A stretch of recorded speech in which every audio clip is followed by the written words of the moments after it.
For that, we need to go full screen. What's up, my friends? Hello, welcome everyone to our usual Friday live stream. I'm very happy to be here. This is the second live stream of the year. Last stream, by the way, if you missed it, it was it this Monday? It was this Monday, right? Am I not mistaken? Let me check my calendar real quick. Yeah. We had this Monday. Yeah, we had a special live stream this Monday. So in case you are like thinking about how to properly prioritize your goals for this year, you definitely want to check that one out. Should be here on YouTube or as a BOD in the what's the word here on Twitch as well.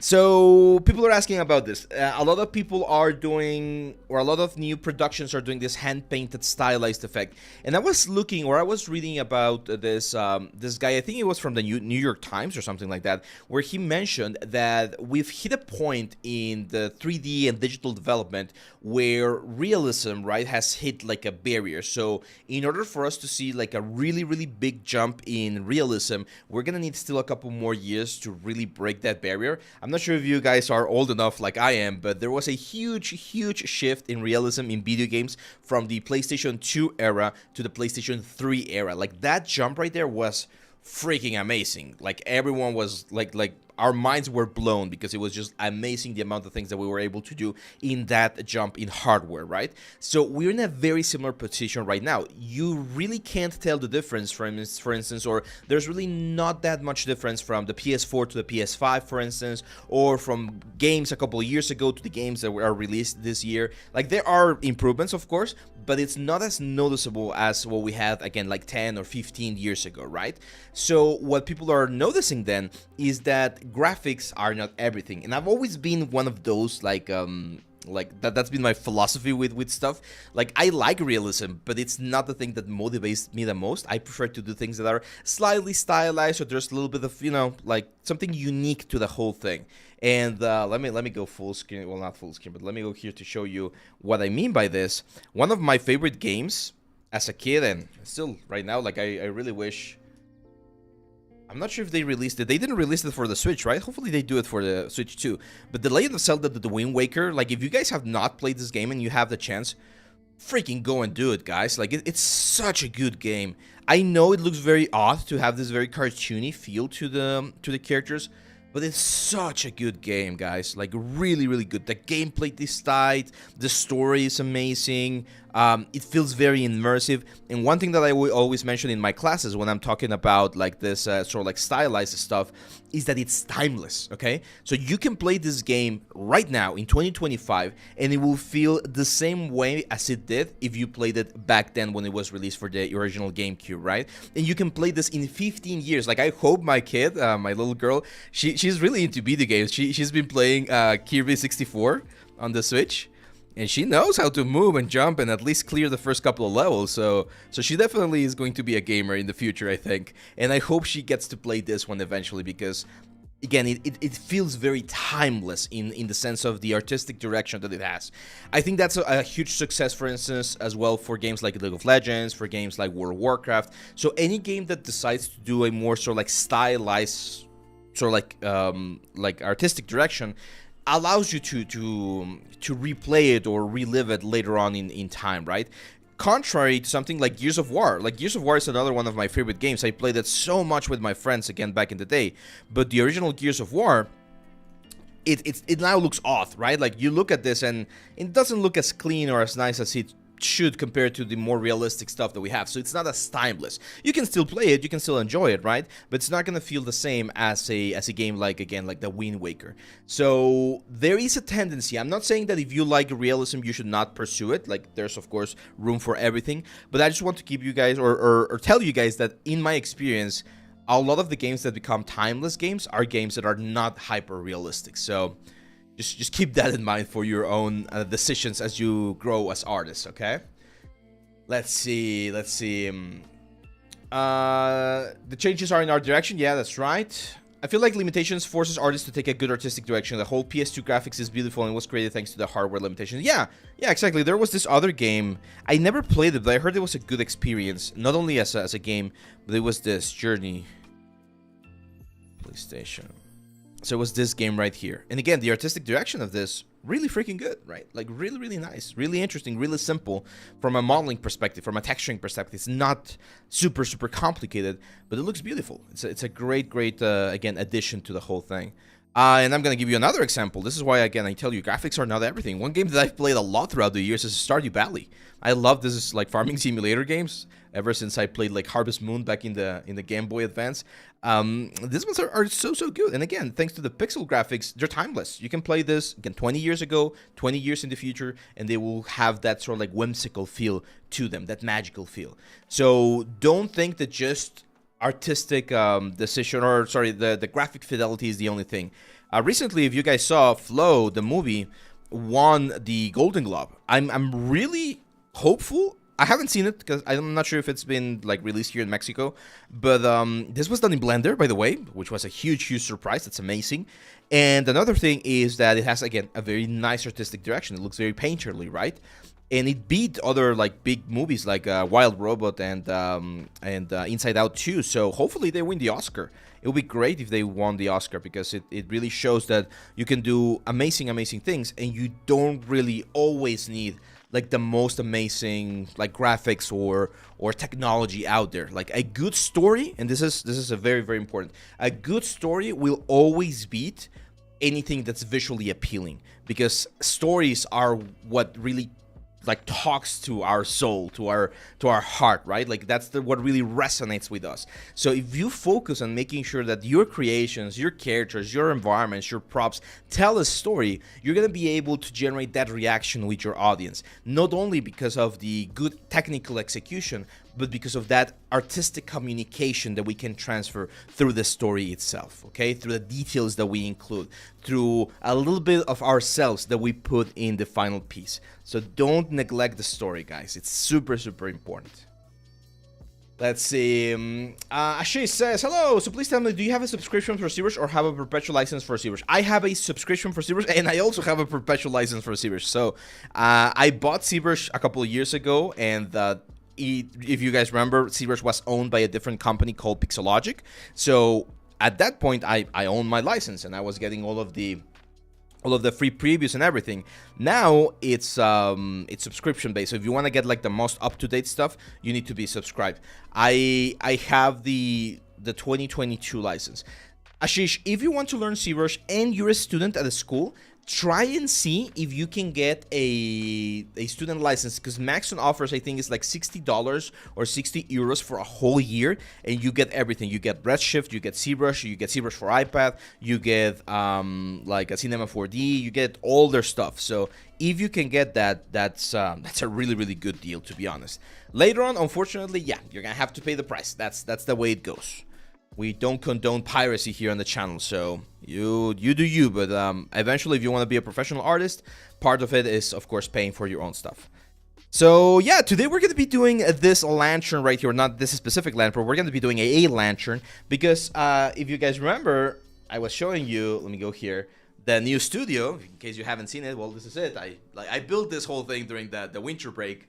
And we realized that we're missing something right around here, right? Because normally I'm sitting right here, and we got Duncan on this side, we got the design over on this side, but here, well, not here, here, right here, something is missing. And the suggestion was during the last live stream that we could do a lantern. So we're gonna be doing a lantern. We're gonna model it, we're gonna do a little bit of sculpting, and we're gonna 3D print it, and I'm gonna make sure that it fits like a nice bulb, right? Like an actual light bulb, and we're gonna be hanging it right there for the next stream, okay? So let's go to Maya, and I really like this concept that we found right here. Shoutouts to our good friend here, Sarah Thomas. There you go. Sarah Thomas did this lantern explorations. They look very nice. Now let's do a quick poll right here. Which of these designs, guys, do you like the most? I believe the design number 1 is the one that she picked, that she cleaned a little bit more over here, but there's some cool designs over here as well. So vote right now here on the chat, both on YouTube and on Twitch, and the one that gets the most votes, that's the one that we're gonna be doing. So number 1, 2, 3, 4, 5, or 6. Let's go, guys. Let's go. We got 4 by MaxSwag, 4 by Solid Mango, 4 by Kafka's the Giant. There you go. 4 by MaxSwag as well. No, easy for you guys, like that one? Definitely looks a little bit like Art Nouveau. It looks a little bit more, I don't know, stylized, like not as chunky. I tend to like chunky stuff, but in this particular case, yeah, number 3 I really like. Becker Draw is voting for a 3 there. Thumb is voting for a 3. Number 2. Number 4 is Fire. 4. 2 will fit the background. I think any of them will fit the background nicely, to be honest. Because they're going to be a little bit blurred and there's going to be the light, so... Okay, so we got 4, 4, and 2 are the main ones. If I had to pick any of those, I think I would definitely go for 4. And I'm going to explain why. One of the reasons is because it's symmetrical, and it's going to be a little bit easier to model. So let's go with number 4 there. There we go, Casey Foster. By the way, let me grab this copy. Let me open Discord real quick. Give me 1 second here. And what I'm going to do is, because I know people are going to be like, oh, I want to give it a try, I want to give it a shot. So I'm going to drop this, what's the word, this image on our channel. It's going to be on the Works in Progress channel. So I'm just going to drop the image right there in case anyone wants to do any of the others. It will be great to see if anyone tries doing the number 1 or number 2 or number whatever. It's going to be there on the Whips channel, okay? So if you're on the Discord, you can go and look for this particular image. Again, let's thank our good friend Sarah Thomas here for this amazing concept. And yeah, let's go. Is that a real barrel? Yeah, that's a real barrel. You guys want to hear that story about the barrel? It's a little bit of fun. It's not a long story, but it's a fun story. So, back when I started teaching, this was back in 2015. That's the first time I started teaching, I think, or 2014, actually. Yeah, it was like 2014 when I first started like teaching my first like a real class, right? And back then, one thing that I hated is that a lot of the tutorials online where they were teaching you things like UVs or texturing or things like that, they would always do the example with a sphere or with a cube. And I always thought it was like very boring and not really indicative of what you could, what's the word? Of what you could do with, where is it? Of what you could do with 3D, right? So I came up with an idea and I created a barrel. I was like, hey, let's do a barrel. Very simple. It's just like a tube. You extrude the sides, you add the rings, and that's it. So it takes you a couple of extra minutes to model a barrel, but then it's easier to show things such as, again, UVs and, what's the word? UVs, proportions, materials, rendering, like all that stuff. And it became a meme because people started thinking like, hey, every time we do a class, any software, Abe is always going to teach us how to do a barrel. And actually, in the environment course that I'm recording, on the first couple of lessons, I have a barrel and I show you how to bring it into Unreal and connect everything, because that's just like again, like a little bit of a meme for me. So eventually, when I expanded my studio before the pandemic and we rented a place like not far away from here, I went ahead and bought this barrel. It's like a real like wooden barrel, and it was there on the entrance of the studio, and everyone loved like taking pictures with the barrel. I know it's a simple object, but at least nowadays you don't see barrels all the time, right? So yeah, this was yeah, I think it was like an old barrel of wine or something. It was expensive. It was like, I don't know, like $80 or something like that. At least for an empty barrel, that was like very, very, very expensive at the time for me. Anyway, so yeah, this is it, guys. This is the element. So let's start sculpting or modeling, and it's a very, very fairly easy thing. So let me show you one of the things that I was mentioning. See how we have this very nice thing right here? We can very, very easily create this with a curve. So I'm gonna go and select curves. Grab this EP curve. I'm gonna start here. I'm just gonna draw to the outside and create the profile of the curve right here, like that. Okay, and curves, they behave a little bit different than, for instance, polygons, but we still have these things called control vertex, which are really, really good because we can utilize them to really, in this case, flatten them out and create a very, very nice like shape for what we want right here. So for instance, this one, I can push it in a little bit more. We can modify, by the way, the shape's a little bit later, but in this case, it's going to give us a nice sort of like initial shape and initial curvature for our lantern. Now, we're not seeing what's going on in here, but it should connect to this like pieces that we have here on the bottom. So I'm just going to connect them like here. And the tool that I'm going to use is a very, very cool tool that we have here inside of Maya. It should be inside of any software. Like, you should be able to do this inside of Blender, Cinema 4D, even like this CAD softwares as well. And with this one right here, we're going to say surfaces and revolve. And this is what's going to happen. Look at that. So what this is doing, it's taking the curve that we have right here, and it's rotating around 360-degree axis and generating the geometry to create this piece right here. It's super easy. It creates like a very nice like silhouette, as you can see right here. and we can work very, very nicely with this. So we just reverse and look at that. Right? Super simple. Super simple. Yeah, screw modifier in Blender. Very similar thing. In 3ds Studio Max, that's the lathe. Exactly. Every single software will have tools like this. Now that I have this, I do want to modify it a little bit, because if I see the element here, you can see that it has a little bit of a sharper curve. And this is one of the secrets that Blizzard, League of Legends, or Riot, and all of these stylized things do. They never keep like straight lines or very soft curvatures. They always exaggerate, and they create like a little bit more of an intense like spike going out. So as you can see, that's what I'm gonna do here. I'm just like pushing some of these edges to create a little bit more of a strong edge. Can you see that? So we get that very, very nice curvature. Of course, when I press number 3, we're going to get a little bit of a softer effect right there, which is perfect for 3D printing, because we're not going to deal with any edges, but we're going to get a very, very clean silhouette. A very nice trick here inside of Maya. Press number 7 to see only the silhouette, the black silhouette, and you should be able to see how this thing is, well, looking. Let's see. So you have a monthly subscription for ZBrush and you pay online for it. That's how it goes. Yes, exactly. Yeah, I'm subscribed, and every month I get charged. Right now it's $50. I know it's a little bit pricey. Again, once you're doing this professionally, you can include it in your expenses and things like that. So it sort of like pays for itself. But yeah, it's part of the whole thing.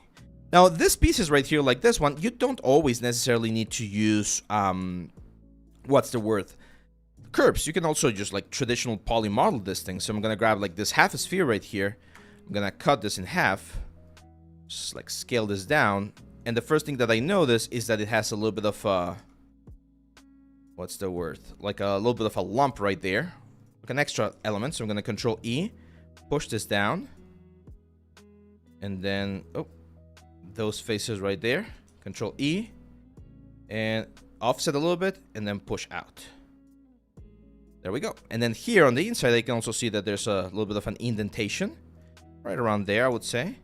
So again, always a little bit of offset and thickness in. I don't like extruding things with like a 90-degree angle. It's very, very difficult to 3D print and to control when things are like perfectly 90 degrees. So having a little bit of an offset always helps with 3D printing, and it also helps with like modeling in general. Do I like plasticity? I haven't really tried it, to be honest, Saf Game Master, so I'm not sure. Gamester. Yeah, for Maya, there's an indie version. It's about $200 per year. It's amazing. That's the one that I have right now, and yeah, it works. It was perfectly fine. So this one, I'm gonna extrude, and I'm gonna extrude in. I need to give it thickness. I cannot have like a thing without thickness, otherwise it won't 3D print. Let's reverse. And of course, I'm gonna grab all of these edges right here that are supposed to be like hard surface edges, and just bevel this. Segment in a small fraction, press number 3, and look at that. Beautiful. Now, eventually, this is important. Eventually, I know that we're gonna have a light bulb, right? So we're gonna have to think about how we're gonna cut a hole in this thing so that we can get the light bulb in. But right now, let's focus only on the shape of the element. Okay, we got this shape right here. This is one of the tricky things, the tricky shapes. And the first thing that I'm going to notice is how many openings it has. So it has 1, 2, 3, 4, 5, and I guess it has 3 more on the other side, so that's 8 openings. So the easiest way to deal with something like this is to start with an 8-sided cylinder, okay? So I'm going to create a cylinder. I'm going to start with an 8-sided cylinder. I'm going to make this a lot bigger. Of course, this vertex right here are going to go right around there where it meets the other piece, and this one's right here. I'm gonna open them up, and they're gonna go right around there. I'm gonna add a new line where the elements stop, which is right around there. There we go. And that's it. That's 8 sides right there. I know it's not, wait, did we? Oh my God, I messed this up. Let's go 8. As you can see, we got an issue right there. This is why you don't modify the elements until you have the proper size. Because if you add any more like modifiers or whatever, it will start sort of like breaking down. So I'm gonna grab all of the vertices here on the top, and then this one's on the bottom, expand them out till they fit roughly the same curvature, move them down, and I'm gonna add one line right there. Okay, now that I have that, what I'm gonna do is I'm gonna go into each of these faces. I'm gonna Control E, offset, but I'm gonna say keep faces together off, so that we actually get like the little window that we're expecting to see right there. And I'm focusing on these 2 faces and trying to find like the perfect size for them. So it's right around there. There we go. And we're gonna delete the faces. So we're gonna be left with this. It looks like the upper part here is actually gone. So I'm gonna grab all of these points and delete. And I'm also gonna grab all of these elements and delete. It's gonna leave something like this. Grab all of the vertex R. We're gonna scale them up, push them up a little bit more. Now push them in. And when we press number 3, we're gonna get that sort of like roundish effect that we're looking for on the elements, right? So that's way better. Let's make this a little bit smaller. And of course, we need to give this thickness. I don't think we're gonna need the lower faces for now, so I'm gonna delete them. And by deleting them now, I can scale them in a little bit more. Control E, push them out. Right around there, I would say. It seems like a good spot. And there we go.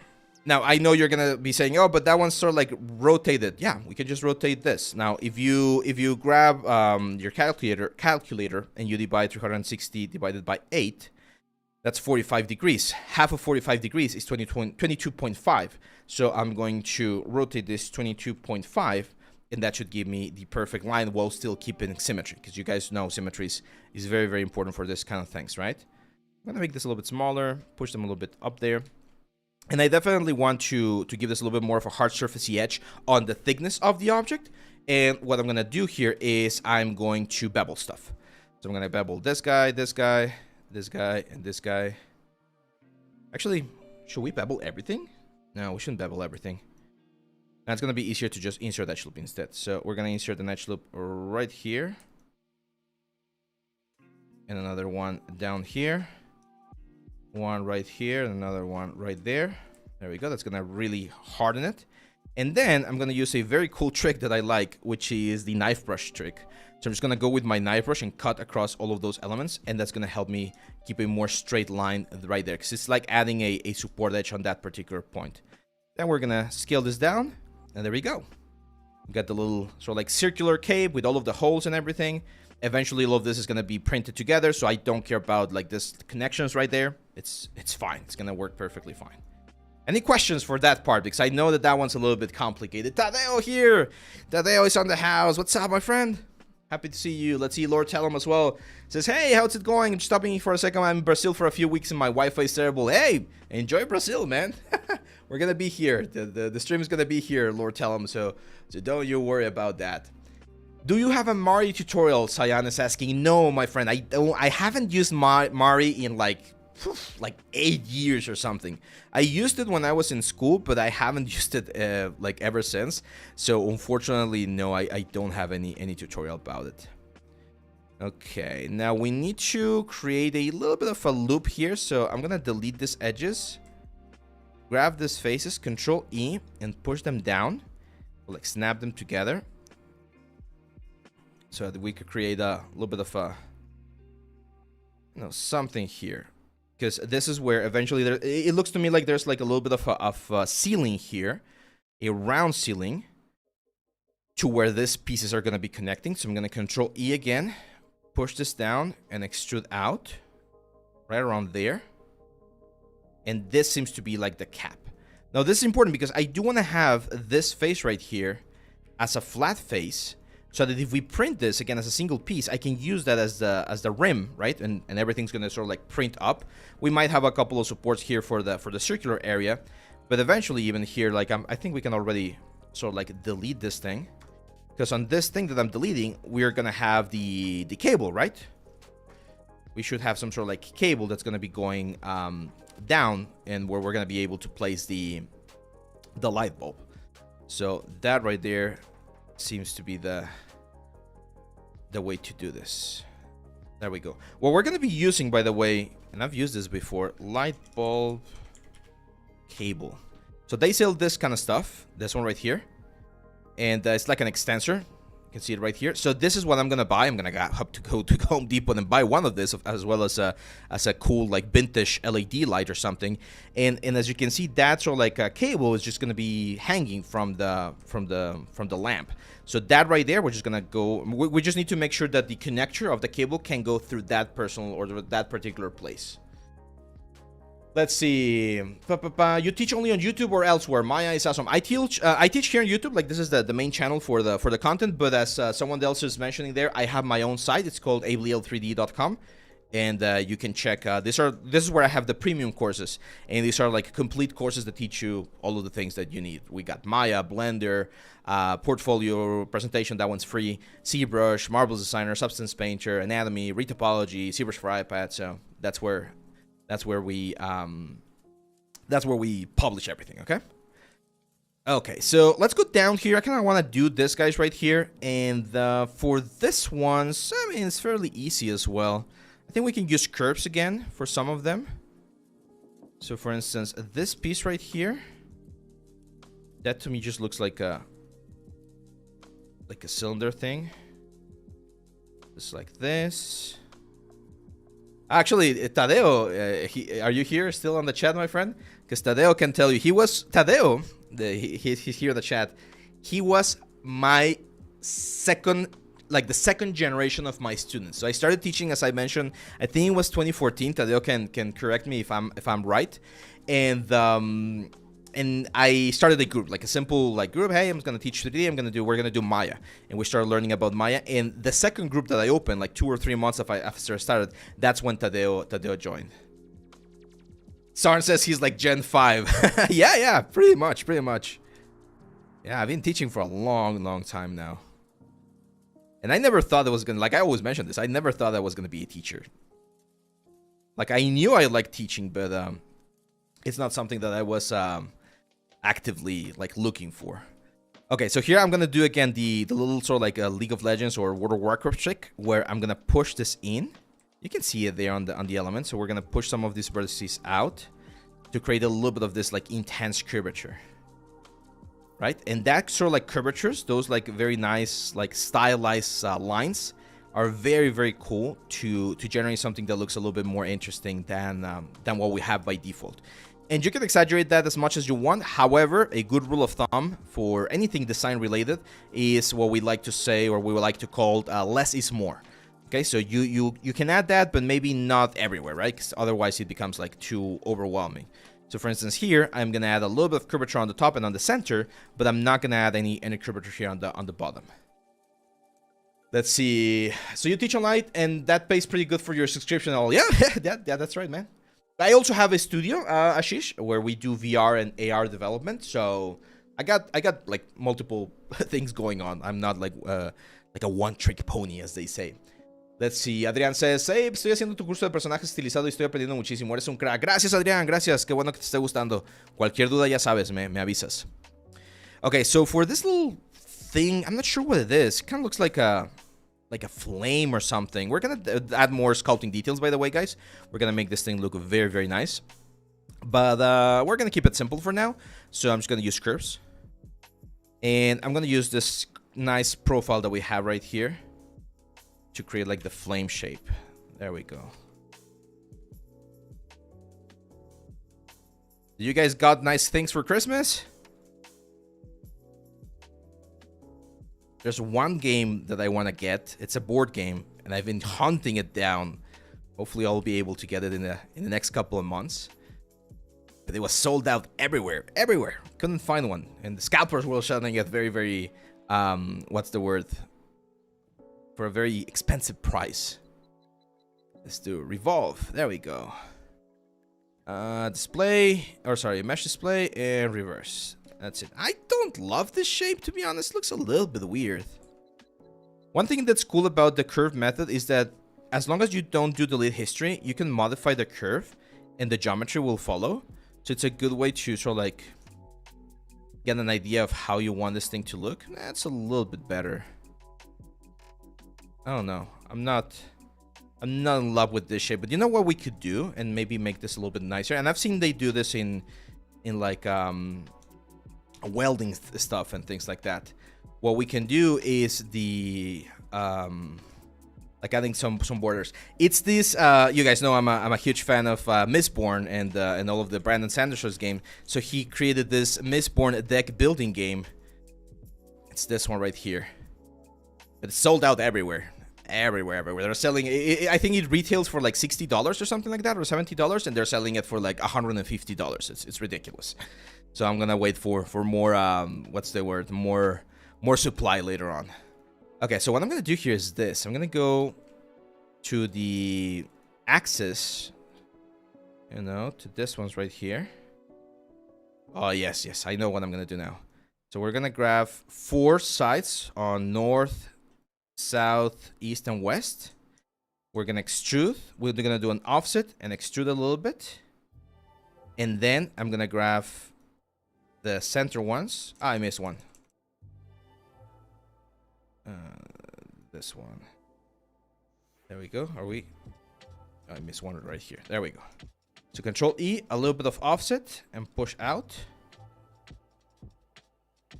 And then grab this 2 right here. Control E. Offset. I do need to save soon, but there we go. Control E. Offset and a little bit of extrude. There we go. That looks way more interesting, right? Like a nice little detail there at the bottom. Now it looks like a flame thanks to these elements that we just added. So let me save real quick. Save this as lantern. There we go.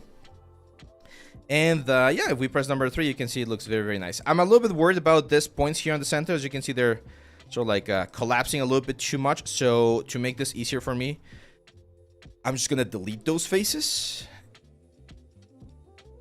Grab all of these ones right here, flatten them up. Control E. Thickness a little bit. Again, flatten this guys up. Oh. There we go. And then I'm gonna say mesh, fill hole, edit mesh, and poke. Pretty much capping that out. As you can see, it's not really going to make that much of a difference in the silhouette. It's going to be easier to print because we have a flat face right there, and it just makes our lives easier. There we go. Perfect. Let's see. Have you ever used a 3D mouse? I've been hearing a lot about them. We actually got an offer like a year ago about some guys that wanted us to try it, but I haven't really tried them, to be honest. I think they work a little bit better for like CAD software, like people who are doing a lot of like industrial design and things like that. It might be better. What are your thoughts about AI tools that can create 3D models from 2D illustrations? Oh, Jorge, we've talked about that extensively here on the channel, and I'm not against AI. Like AI it's a tool at the end of the day, and it's something that we cannot just ignore. It's gonna keep happening, and it's gonna keep populating our world. So we need to learn to live with it, right? Like we need to learn to sort of like incorporate it into our workflow without hurting others in the process, which is a tough thing to do because people will do things that are unethical, like stealing work and things like that. But I think it's fine as a sort of like ideation process, and I think it's fine for the boring things. I'm gonna give you a perfect example. Have you seen the shorts that I upload to like TikTok or YouTube or Instagram? Because if you've seen the shorts, all of the subtitles that you see on the shorts are generated with AI. I use an AI thing inside of Premiere Pro, and it automatically detects the voice that I'm like speaking, and it generates the captions. So without AI, I wouldn't be able to add subtitles because it would just take me forever. It would take me like, I don't know, 30, 40 minutes to add subtitles. So there are AI tools that are really good. Denoiser is really good as well. For generating models, so far, the stuff that I've seen, it's not really good, but it will get better, and there will be a point where, let's say, the boring models, like if you need to do a table, if you need to do a chair, if you need to do, I don't know, a tire, they will be done with AI, and that's fine, because that will let us, as artists, work on the stuff that's more interesting, the knight, the shields, the swords, like things that are really, really cool. So there is a balance. I do believe that there is a way in which we can find AI to be a good part of the workflow, and it will push things so that we are doing things that are more creative and more interesting, but we need to be very careful, because I don't think there's ever going to be like a game that's purely done by AI and everyone's going to be loving. It's similar to what we talked about regarding the story, right? Like, unfortunately, AI has no soul. So for technical stuff, I think it's great, but for more of a artistic thing, it's definitely lacking. Do you have any course for realistic character or recommending some? I don't have one for that. Well, actually, this one right here, Duncan course. If you want to learn anatomy, this one's really good. I wouldn't say it's like hyper realistic, but it's definitely the more realistic one, because the other one that we have is this one, the Oni course, which is a favorite of our community. People really like this one, but it's definitely more stylized, right? But yeah, the Duncan course is probably the more realistic one. This year, we will have a full character pipeline course. People have been asking for that, and as I've mentioned before, we will have that. So let's do another piece right here. And for this, I'm going to use curves again. There we go. So I'm going to create like this little spiral right there. I'm going to exaggerate it a little bit more. You can see that I made this like a more intense or like curvature here, so that the silhouette looks a little bit nicer. Kabatek, how are you, my friend? Welcome to the stream. And what I'm gonna do here is I'm gonna use a different tool. This is the sweep mesh tool, and the sweep mesh creates a tube out of a curve, which is again very, very nice, very, very handy. So I'm definitely gonna increase the profile. I want to make sure that this thing sort of like collides on each other. And once we have that, I'm gonna delete history. Let's center pivot, and we're gonna make this a little bit thicker. Chunky pieces are always a little bit easier to work in a lot of softwares, for 3D printing, for sculpting, for a lot of things. Let's just move that a little bit. There we go. Let's see. I have a quick question regarding an rendering animation and have included multiple paths. However, when rendering the sequence, only the albedo is visible in the render viewport. I'm not sure what renderer you're using, but if you go here to Arnold and the render view, over here, if you have all of your AOBs set up, you should be able to see all of the AOB passes on this area. I don't have any right now, but if I were to go here to settings and then AOVs, and I start adding AOB passes, like all of those, for instance, and I go Arnold, render view, they should be, like, once I render, let's just render something real quick. I mean, it's not going to find anything. Hopefully it doesn't crash. But once we render something, there should be information right there. By the way, I don't think if I thank Brisnier for the sub, but Brisnier, thank you, and sorry for missing your sub a little bit earlier today. There we go. So you got ID pass right here, normal pass right here. I don't know what that is. Z pass right here. So all of the passes are gonna be there. So if you set up properly your AOVs, all of the stuff is gonna be there. Gonna do a little bit of an extrusion there, and we're just gonna cap this. So fill hole and poke. There we go. Let's grab this one and bevel. Let's make a little bit of a bigger fraction. There we go. Now, this is very important, guys. I'm going to grab this point right here. And one thing that we want to avoid in 3D printing is we want to make sure that there's not a lot of like pockets of air or empty areas. Not because they're wrong or anything. It's just more difficult to 3D print them. So I'm going to overlap this, as you can see right here. I'm going to overlap this because it's a lot easier to print that thing right there than to have an empty space, because then you have supports and things like that, and it can be a little bit like, it's not ideal, okay? Now here, I definitely want to sharpen a couple of things, so I'm going to grab this line right here and this line right here. We're going to bevel and sharpen it, so when we do number 3, look at that. Looks very nice, right? Like we start getting this very nice sort of like spiral going on there.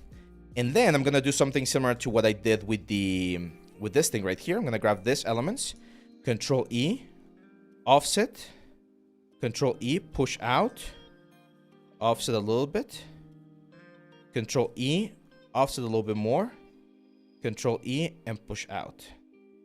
So now, this is what I like to call complexity out of simplicity. We start with a very simple thing, with a very simple sort of like mesh, like a tube, and by just playing around with the shapes and the forms, we can get something that looks a lot more interesting, right? It's one of the sort of like secrets of 3D. Like if you do this properly, you should be able to create a lot of like complex shapes very, very easily without a lot of, with a lot of like complications. Am I going to print this with PLA or liquid resin? I'm not sure. I think resin, because it's going to be a big, PLA, because it's going to be a big one. And I don't want it to be fragile. Also, resin is heavier, and I'm a little bit scared of hanging this thing and then it falling and just destroying everything. So it's probably going to be PLA. So filament. Okay. So here we have this. I'm still gonna, I want to fix a couple of things. So for instance, I don't love this curvature here. So I'm gonna add another point right there. And I'm gonna use this vertex to clean up the curvature. So make sure that we have a very nice, clean, sort of like circular curvature going around. Right. And this one as well. Again, actually there is overlap. I thought there was no overlap, but no, there is overlap. I'm still a little bit of OCD here. So I'm gonna push this a little bit more to the higher point, so that the overlap looks a little bit cleaner, right? Same for this pieces right here, all of this vertex. You can see how they're sort of like collapsing on top of each other. It's not really the end of the day because everything is going to be merged down into like Dynamesh later on. But the nicer we can get that, the better. So now we mirror this to X negative. There we go. We're going to get that piece right there.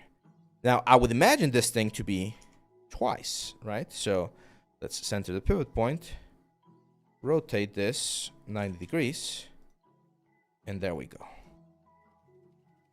Okay, looks nice, right?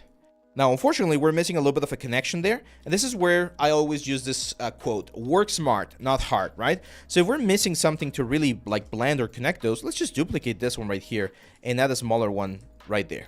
That's it. It follows the same shape language, right? Like we're using the same sort of like shape, so it repeats itself.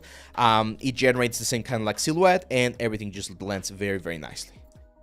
So there we go. Now this whole piece is also great because we can just flip it around, and I can 3D print this as a little tower that's just gonna go up, and we're not gonna have any issues, right? So that piece right there is ready, and this piece over here is also ready. I'm gonna give this a little bit more of a, there we go. Something like this. Oh, I'm gonna show you something very cool here.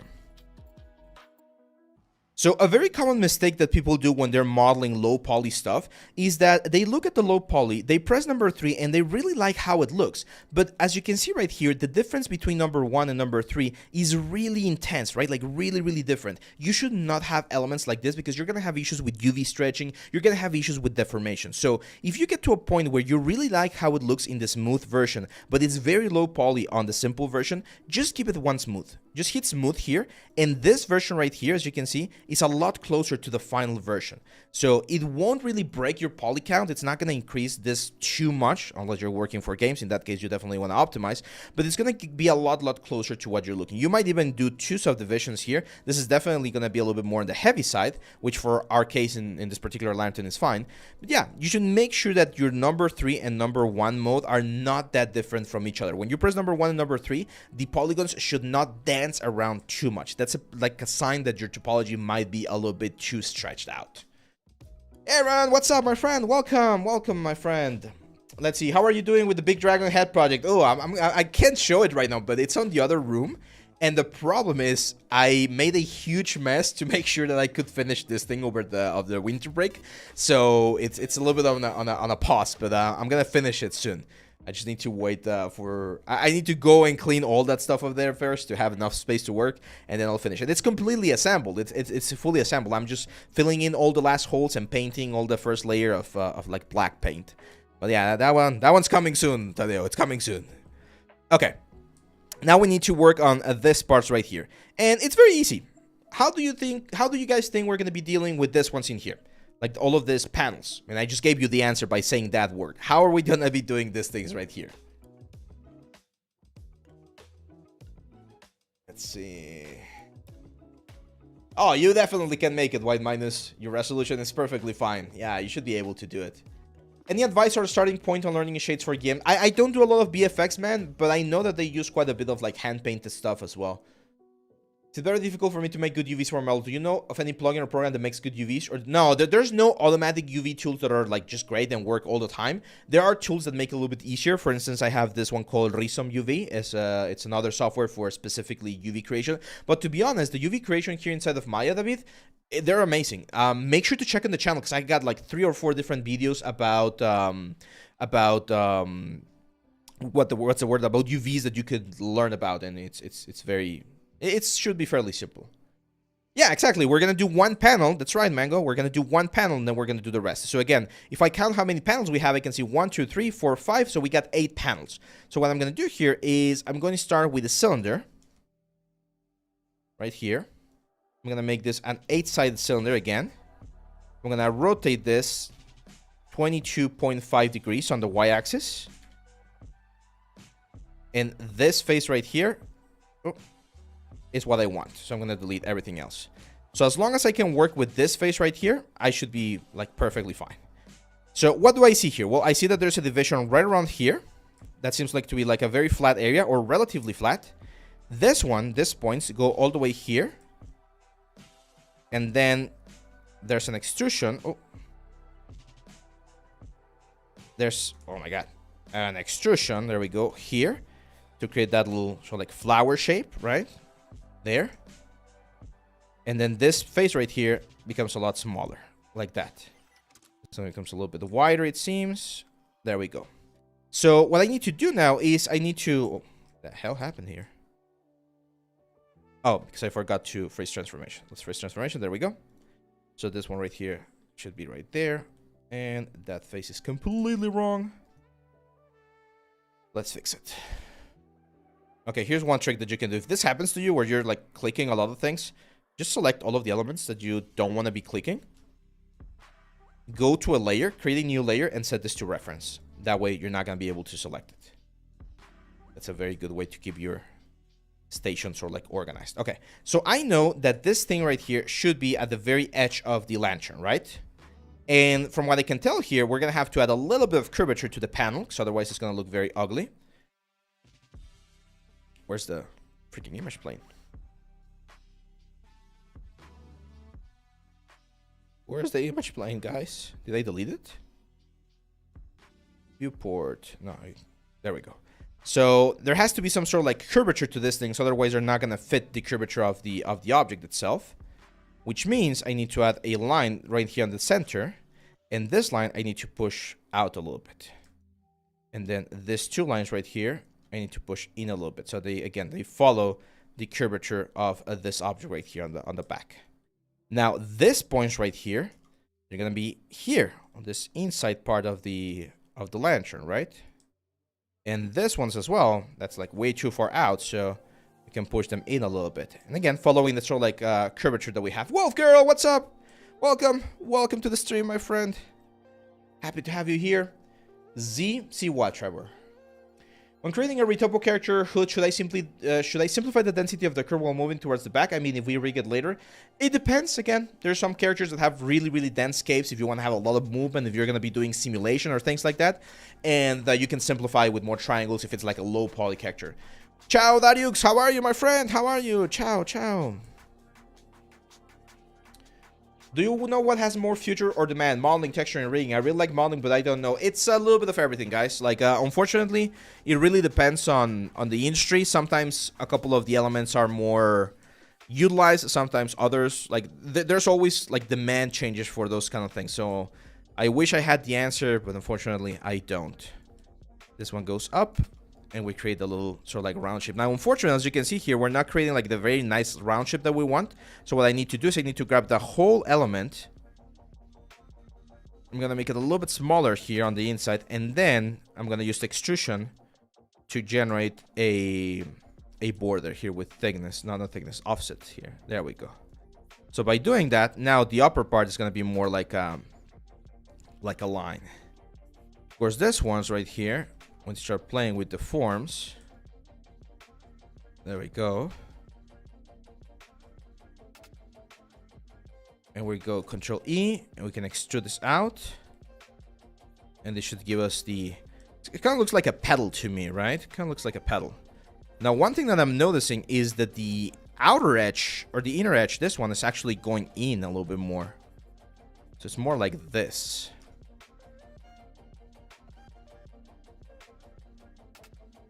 Looks more like a pedal, so just sort of like flare out on the outside. There we go, something like that.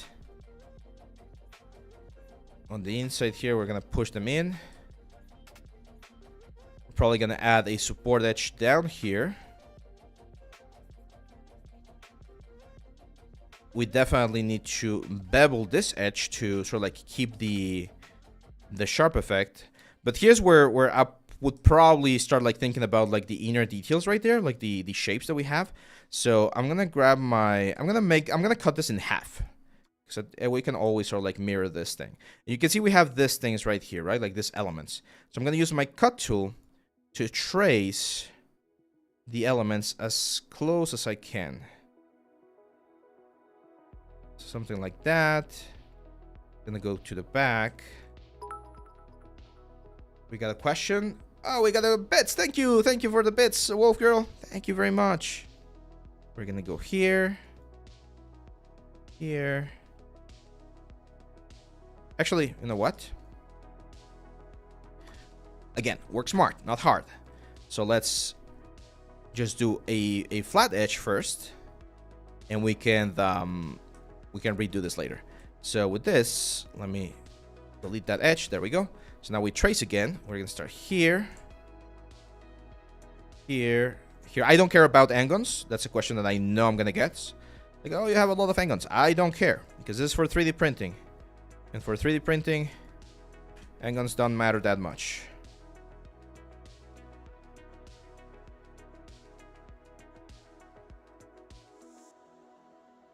Here, here, here. There we go. And then here, here, here, here. There's like a little triangle right there. That's a beautiful triangle. There we go. That's it. So now I can grab this elements and just delete them. Right? And then I can mirror this to the x-axis, and that's going to give me the panel that we're looking for. And now if I control E and give them the extrusion that we were missing, now we're gonna have the shape that we're looking for. Okay, that's the source shape that we need. Okay, now let's think how we're gonna deal with this. I'm definitely gonna bevel the borders here on the outside, and on the inside we cannot bevel because we don't have proper edge flow, but we can add some insert edge loops. There we go. It's gonna keep things sort of like very nice and tight. Like that and that. There we go. This center line, for instance, we can definitely... that one we can bevel. It's gonna help sort of like harden that stuff right there. And this line right here, I do want to add... I have to use my cut tool. What I'm gonna do here with knife tool is I'm going to cut across this area right here and this area right here, and that's also gonna harden that little border right there. Can you see that? So as you can see, we're getting this very organic, interesting shape. Very interesting shape, and we're not really destroying or generating any like weird effects or weird like angles or anything. Yeah, it's looking good, right? It's looking good. And we're still gonna go into ZBrush. So there we go. So now that we have this, I am going to make sure that the vertex point or the pivot point is on the center of the element, center of the world. And press X there to make sure that it's right there. We can use duplicate special. So I'm going to go edit, duplicate special, 360 degrees. It's going to be 45 degrees because we need 7 copies. Hit apply. And there we go. So as you can see, we get this right here. Unfortunately, we're not meeting or we're not matching all of the things that we have. Some elements, like this under things right there, are not where they're supposed to be. And some of the stuff right here, it's also not where it's supposed to be. So I'm going to show you a trick here. It's a little bit more of an advanced trick. But what I'm going to do is, instead of making them copies, I'm going to make them instances. I'm going to hit apply. So what happens with an instance is if I modify something, it's going to modify everything else on the other ones as well. So it's very easy to just grab, for instance, this guy's right here and extend them until they sort of like collapse or touch each other right there, right? To make sure that things flow or look the way we want them to look. So we can move them around. Okay, and thanks to the fact that they're instances, we're gonna be able to find the exact sort of like position. Same for like the lower vertex right here. I'm gonna make them go in, and thanks to the fact that they're instances, it's fairly easy to make them match.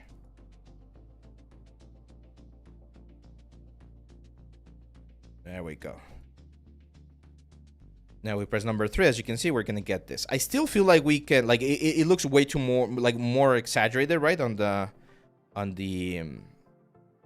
what's the word? On this thing right here, on the reference. Like mine right now looks very, very straight. We've matched the proper flow right here, but we didn't match the proper sort of like distortion. So I'm just gonna grab this guys right here, start pushing them forward. In a second, let's make sure to just grab this ones. So we're gonna push them forward like that. It's gonna start looking a little bit more. It's maybe way too much. One cool thing is we can grab any of them, like any of the copies, to find the proper sort of like distance. So that's more like it.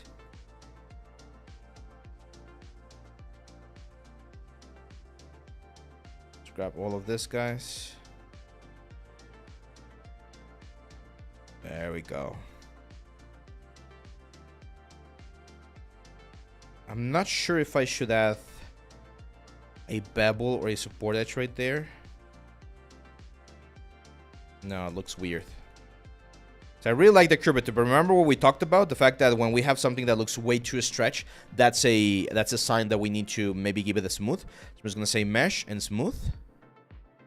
That's gonna give us more topology, more points. There we go. And now I do want to fix this area right here with soft selection probably. Go front view. Grab all of this, guys. There we go.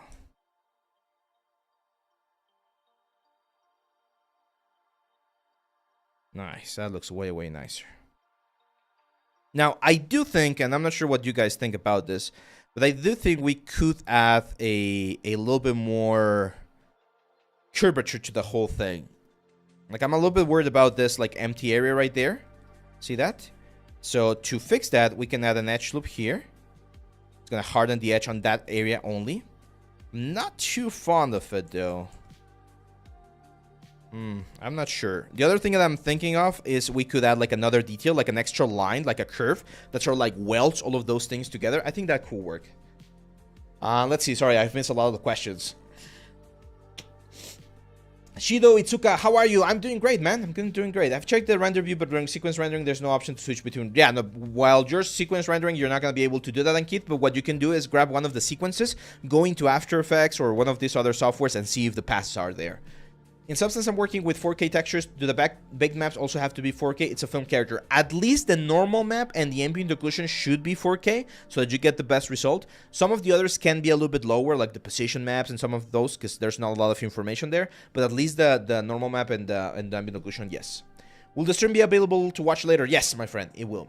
Is Maya an absolute must for hard surface in the industry? No, it really doesn't matter. It's one of the most widely used in the industry, but what's the word? But it's not like 100% necessary, right? Okay, so I think I do want to add like a little bit of a detail. I'm gonna deviate a little bit from the concept, but I feel like it's gonna help with not only the 3D printing process, but also the what's the word? The concept in general. So I'm gonna duplicate this guy right here, and I'm gonna extract this faces right here, like the side faces. And then I'm gonna cut out just like the straight faces. There we go. That one, that one, that one. Pretty much, yeah, I actually like all of those right there. And now what I can do here, let's bring this back to where it was. Push it forward a little bit. I'm gonna Control E. Give it a little bit of thickness there. Move the whole object forward. Can you see that? There's like a little bit of a tendril there or something. There we go. So just like a little extra detail there on the border that again is going to help me find what I'm looking for. So here I'm going to mirror this on the world positive axis. Get the other side. There we go.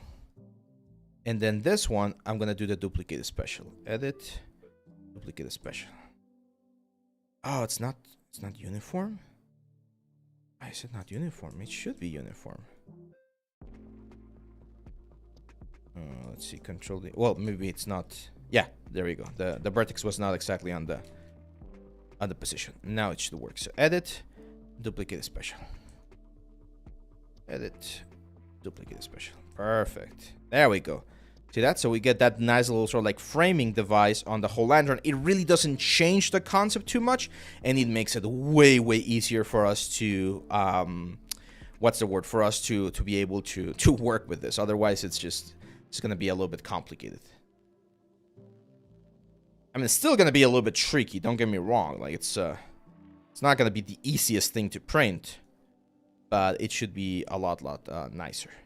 Now, we need to find a way to connect this to. It could be just like literally pushing these things down a little bit so they overlap. But I'm thinking about how this is going to print. Ideally, we want to print all of these pieces right here, like from the ground up. Like from this bottom part up. So probably in ZBrush, we're going to have to do a cut there so that it's completely straight. And then we just start building from there. Yeah, this is definitely going to be a little bit of a printing challenge. Now here, no, we're going to leave it like this. We can maybe do like a Boolean. I think a Boolean is going to be the easiest one for this. So eventually what I'm going to do here is this thing is going to Boolean this thing off. It's going to have like a little bit of a shelf. Can you see that right there? Like a little cut. And this cap is going to rest on that cut. And I could just like super glue it or something. Is it necessary to make our models as perfect as reference for portfolio? Yes, man. That is an absolute necessity. That's why we have portfolios. Otherwise, why would we do it? Let's see. There's a quad remesher add-on for Blender too. It's really nice. Yeah, the quad remesher, I believe it was done by the same guy that programmed the C remesher add-on inside of like ZBrush. So yeah. Okay, this one I'm not liking. Like the proportions are way off. I'm gonna show you another tool here. We can use the deform and then the lattice. And lattice is a way to deform certain elements so that they match the reference. And they sort of like deform a little bit nicer. I'm just gonna try to nail the curvature of the elements right there. I know it's gonna like deviate a little bit from the concept art, and this is very normal. Sometimes the concept arts are not like physically perfect, so some of the perspective might be a little bit off, things like that. So don't worry too much about that. As long as it captures sort of like the essence of the piece, it's fine. Sort of like goes back to one of the questions that someone asked just now, which is, oh, should it be perfect? It should be as perfect as possible. There's always a little bit of limitations, right? Like if the model's not perfect, what's the word, by itself, then it's going to be a little bit difficult to make it perfect on the reference. Okay, so I'm going to use this little lid right here that I'm modeling to create an indentation later on that I'm going to use to glue these two things together. And that's one of the very cool things about 3D printing. It can be very exact. That you can actually get some really clean like cuts and corners. The 2 seconds and a small fraction. There we go. And now we'll just go to the final piece before we jump into ZBrush to add more details. And the final piece is of course going to be this little capstone right here. Which again, it's like a leaf. It's again, it's a motif, and this is where design really helps, right? Like if you make sure that the shapes within your element are congruent with each other, right? Like they make sense with each other, then you're gonna have a successful piece. Closel says, for me, it's almost the opposite. I do this just as a hobby, and although I have access to Fusion 360 thanks to my university, I prefer Blender because I really enjoy the... Yeah, Blender is amazing, guys. You're doing great things, my friend. Thank you. Which method or pipeline is used in games for making cloths? ZBrush or Marble Designer? Both. You can use both. Yeah, I'm definitely gonna be printing it upside down, Casey. I'm just like trying to think how to properly print this upside down, because I don't want to have too many supports, and I think I might have to have a lot of supports. I'll try to do like 3 supports. Those are usually a little bit easier to handle. Okay, so this thing, very easy. Just gonna go here with a cube. Start right here. Start with a small vase. So like tapers out. Up, and in. There we go. Perfect. And we just flatten this out. Have right here. This is gonna be outside of the little hole that we're gonna have for the cable, right? We're gonna rotate this out, and now we can give this a little bit of curvature. can add one center line right there. And I'll probably push this in. And to give this sort of like the pedal shape. Grab this border, give it an edge loop so that we have round surfaces. There we go. I usually recommend, this is important, having, especially for 3D printed stuff, if you have things that are very thin, that's problematic. So I'm going to push this out just to give it a little bit more thickness. And it's easier to print things that are, again, a little bit more thicker in this particular situation. So this one's going to be there. Right around there, sounds good. A little bit thicker there. I'm going to duplicate. Center a pivot point. Raise transformation. Oh, let's move the pivot point to the center.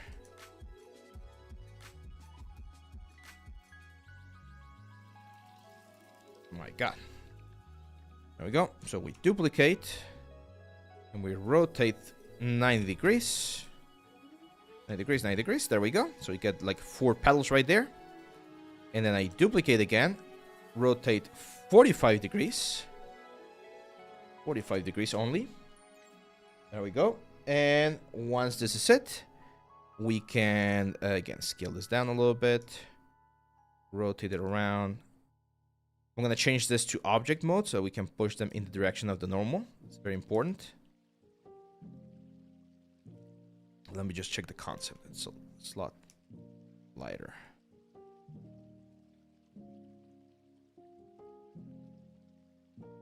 Right around there.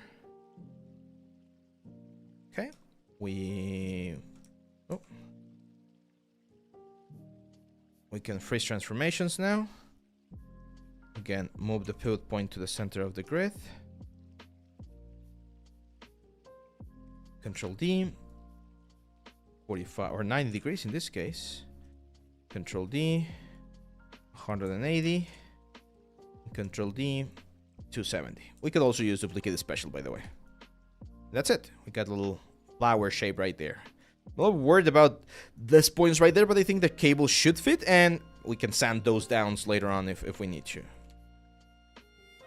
Yeah, that's it. I think we're good here. I do want to add a couple of like bevels on this part right here. Again, just to exaggerate the shape a little bit more, right? And yeah, I'm gonna paint it myself. I'm just gonna give it like a metal sort of like vibe. Cool. Any questions about the modeling part? Hey, 1 hour. That's like a record. We're able to model this whole thing in just 1 hour. I like that. That's nice. Okay, so I'm gonna grab these pieces. These are the most problematic ones, and I'm just gonna say mesh and smooth again, so that all of them are smoothed out. And I'm gonna start combining all of the things that I need to be a single object. So all of these things, they're gonna be a single object. So I'm just gonna grab all of them and just combine. This piece right here, this piece right here, and this guy's right here, I'm also gonna combine. And then this bottom piece is right here, I'm gonna combine. So I'm gonna have the little framing things here, which I'm also gonna combine into a single object, which I'm still debating whether to keep or not, to be honest. We're gonna have the crown, let's call this, the body, the trims, and then the base of the lantern. Those are gonna be all of our elements. And just to get an idea of how this is gonna look, like if I imagine that this sphere is gonna be a light bulb, the light bulb is gonna be roughly this size, right? And it's gonna be hanging right there in the middle, and we're gonna have the cable coming down. I can do a bunch of different tricks and tips to make sure it works once we 3D print this, but I like this like a section right here. I'm gonna grab everything. Delete history is the most important thing, and we definitely need to export. Now, before we export, I do recommend changing the names. So I'm gonna call this lantern crown, lantern body. This is gonna be lantern trim, and this is gonna be lantern base. There we go. So now we grab all of those elements, the geometry. Thank you for the follow, Hambroy. Thank you. And I'm gonna say File, Export Selection. We're gonna take this for now on the desktop. Let's call this lantern.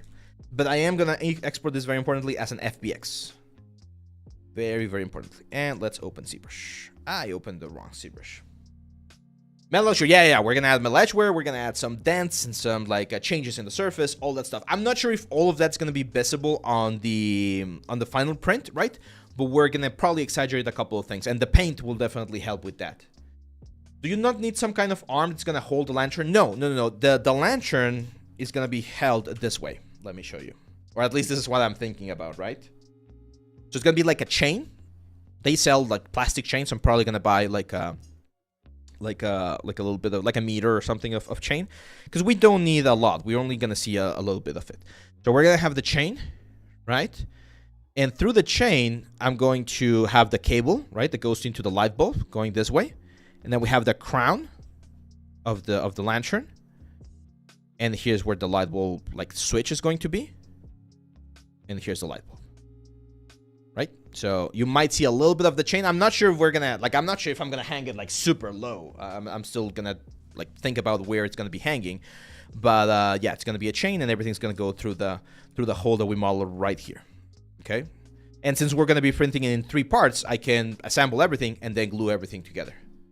Print the chain too works great. Yeah, I think it's easier to just buy the chain. I don't think it's that expensive, and it might be just easier. But yeah, we could technically print the chain as well. We'll need to do like a cool chain though, and I'm not sure. This is going to take a couple of like, not sure if days, but it's definitely going to be a long time to print. Okay, let me open ZBrush again, because I was gonna open 2025. I feel the top part of the supports is ruining it. The trim, this one right here. Yeah, we'll decide whether or not it works. I'm a little bit worried about, because again, empty spaces, they don't place nicely with 3D printing. It just would break very, very easily. So I would need, if I delete this ones right here, the one thing I would need to add would be some sort of like thing on the inside. Actually, you know what? Let's do that. Maybe we'll keep the trims as a sort of like support for the 3D print, but they're gonna be on the inside, like this. It's kind of like welding, right? That could work, and we can do that in ZBrush in just a second. So let's import. No, this is gonna be filament. We're gonna print it with filament. Lantern right here. There we go. Now, when you export something as an FBX, the cool thing is that you will get each subtool or each like object that you separated as a different subtool.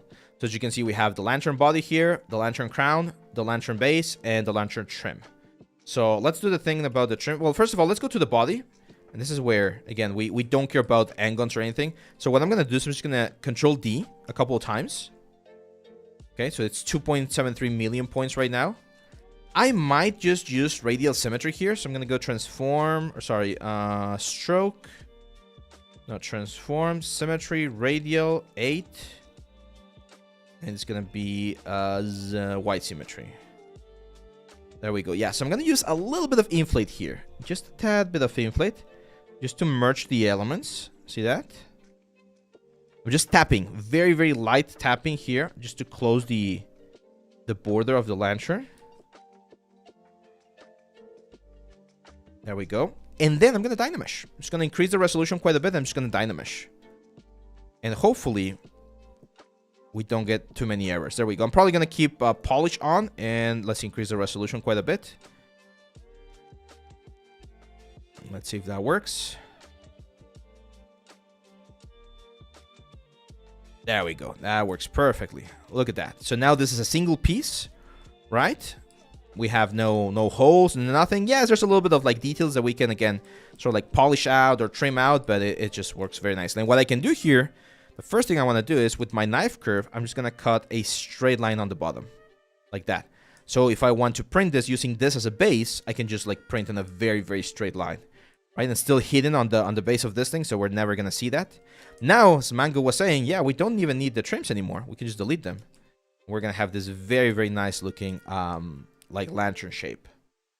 Roy Janks, thanks for the sub, man. Oh wait, did I hate when I'm gonna, I don't know, I can't take it out, but I'm gonna make sure to remember. I always select the other option, which is the main record. Yeah, much better, much better. Okay, so there you go. Thanks for the sub as well, Creaking. Is this lantern gonna be in that empty space in the studio? Yeah, it's this one right here. This empty space, right here, right here. It's gonna be hanging there. And you know what's gonna be the great thing about this? So one thing that happened, this is very important. This is one thing that you need to understand about lights and like environments and things like that. One thing that happened when I created this new studio is that since things are further back, like I have way more space right now, right? Like there's way more space for me. and the walls are dark, right? We have this dark bricks and the dark wood.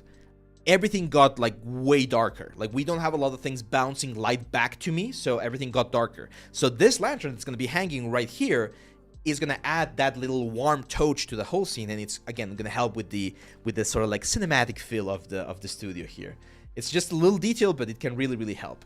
Skyless Sculpts, how are you, my friend? Welcome. Let me get my glove here. My little Huion glove. Another question we get asked frequently: what tablet do you use? Right now I have a 2020, like a Canvas 22-inch screen Canvas Huion. Okay, so let's go here to this one. Control D a couple of times. We don't really need to Dynamesh that one. We can just like keep subdivision approach, and that's fine. Same for this one. Control D. Oh, this looks really good, guys. Look at that. And you know how I know this is going to look very nice? And this is, of course, thanks to the artist, to the original artist, because the silhouette looks amazing. Look at that. Really clean silhouette. A lot of like negative and positive spaces. So it's just like a very nice design that she came up with. Now let's make it a little bit even better. Let's improve upon it. And what we're going to do is we're just going to start giving it a little bit of a damage pass. So I'm going to start with Trim Dynamic. You guys know I love this brush. And we're just going to start hitting certain areas of the element. We need to really exaggerate. We cannot go with simple like hits or simple like elements. We need to really exaggerate these elements, because otherwise they're not going to be visible, especially from far away, right? So we need to be a little bit more aggressive than what you might think, to really make sure that they show. So I'm going to use clay buildup. I'm going to use Trim Dynamic, polish, standard brush, a little bit of everything.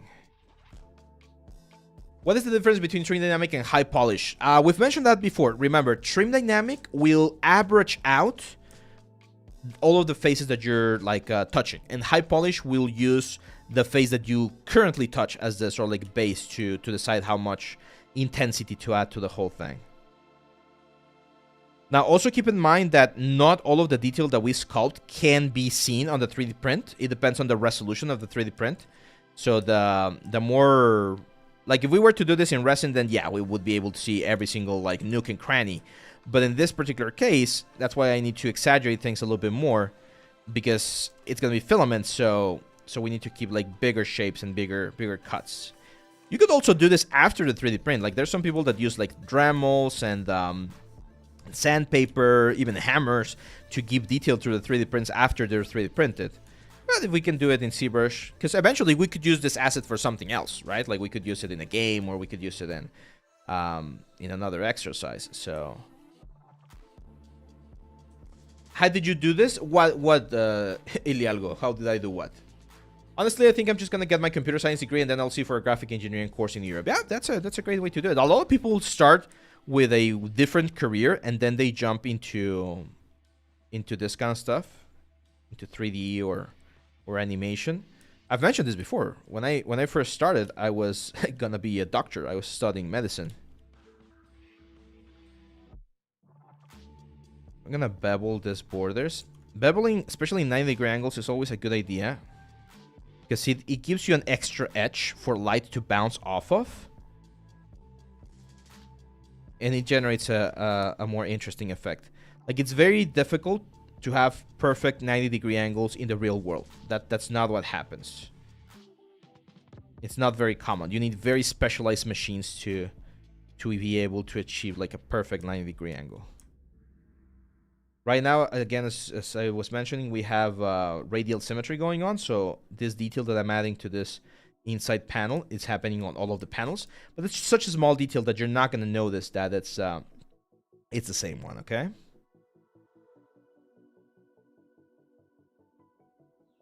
let's see this lamp. Oh well, it's here in the video, man. I started with Maya. We started modeling this in Maya, as you can see right here. This is the base construction of the base mesh, let's say, and now we're inside of ZBrush, giving it the next set of details. So we use a mixture of traditional poly modeling, curves, extrusions, duplications, instances. I cover all of this on the Maya course, by the way, guys. If you have absolutely no idea how Maya works, you're like an absolute beginner, which is fine. We were all there at one point. The intro to Maya course is really good. Thank you, Lealgo, thank you. We're gonna 3D print this, by the way, Lealgo. We're gonna 3D print this, and we're gonna have it here on the studio, so it's gonna be there on the background. Is this Kupla? No, this is League of Legends. Let me check. Yeah, this is League of Legends. This is the Sessions Diana, a creator-safe collection by Riot Games. I use that one because it won't give you any sort of like copyright infringement thing. It's a shame that we can't just like have, you know, I would love to have like my favorite music on to share with you guys, but we get copyright striked and that sucks, so we can't do it. Okay, let's go to this one.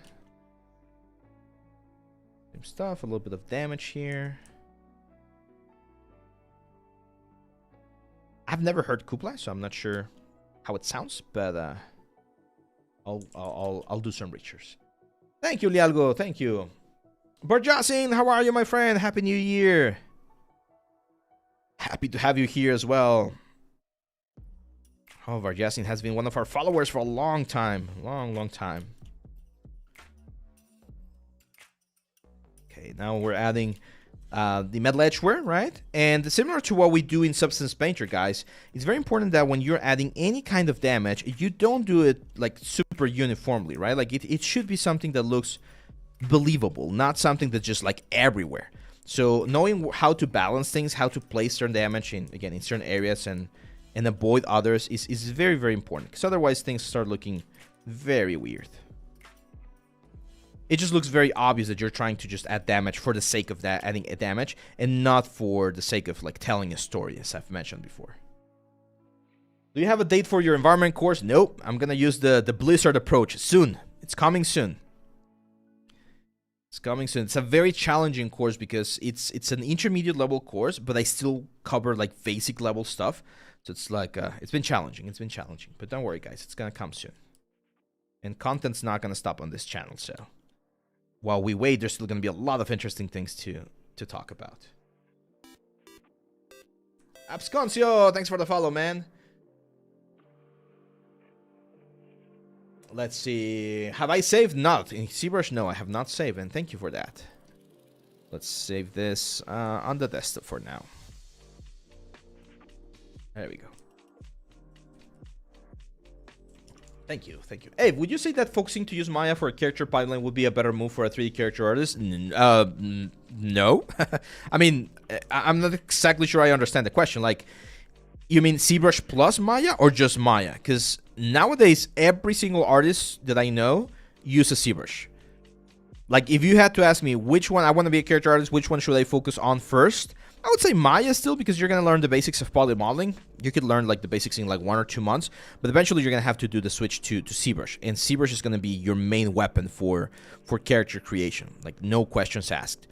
After you finish your high sculpt or high poly sculpt here inside of ZBrush, then the question is, how do I finish this character? And in that case, yeah, I do recommend Maya because it has great retopology tools, it has great UV tools, it has great rendering tools, so you can get some really, really nice results inside of Maya.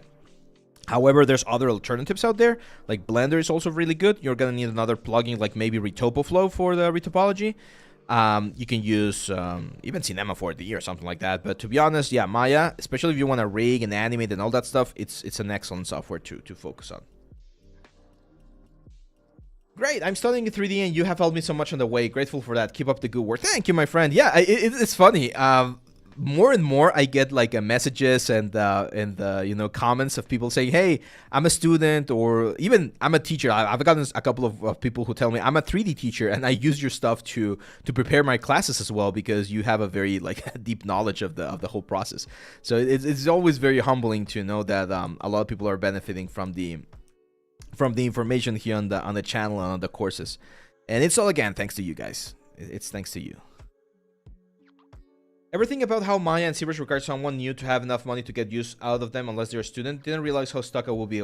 Yeah, it's unfortunate. See, I'm going to be honest. When I started learning 3D, it was Maya, and it was a school here in Mexico. I'm not going to say which school. I'm not going to burn them. But they used pirated Maya. Like, at that time, they didn't even use, like, the student version of Maya. They just pirated it straight away.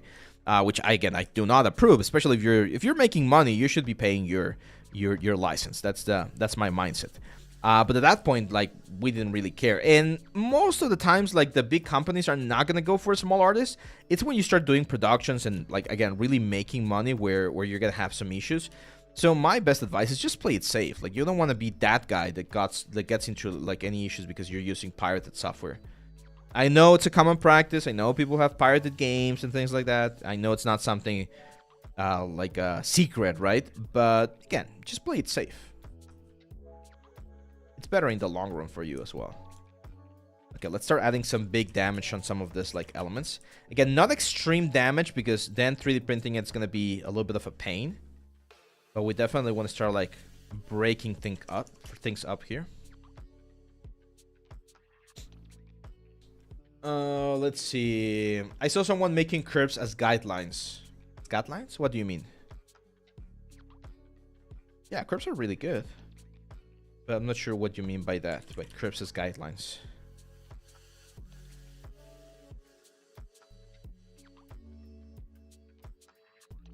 Go. Now let's do a little bit of a hit right here.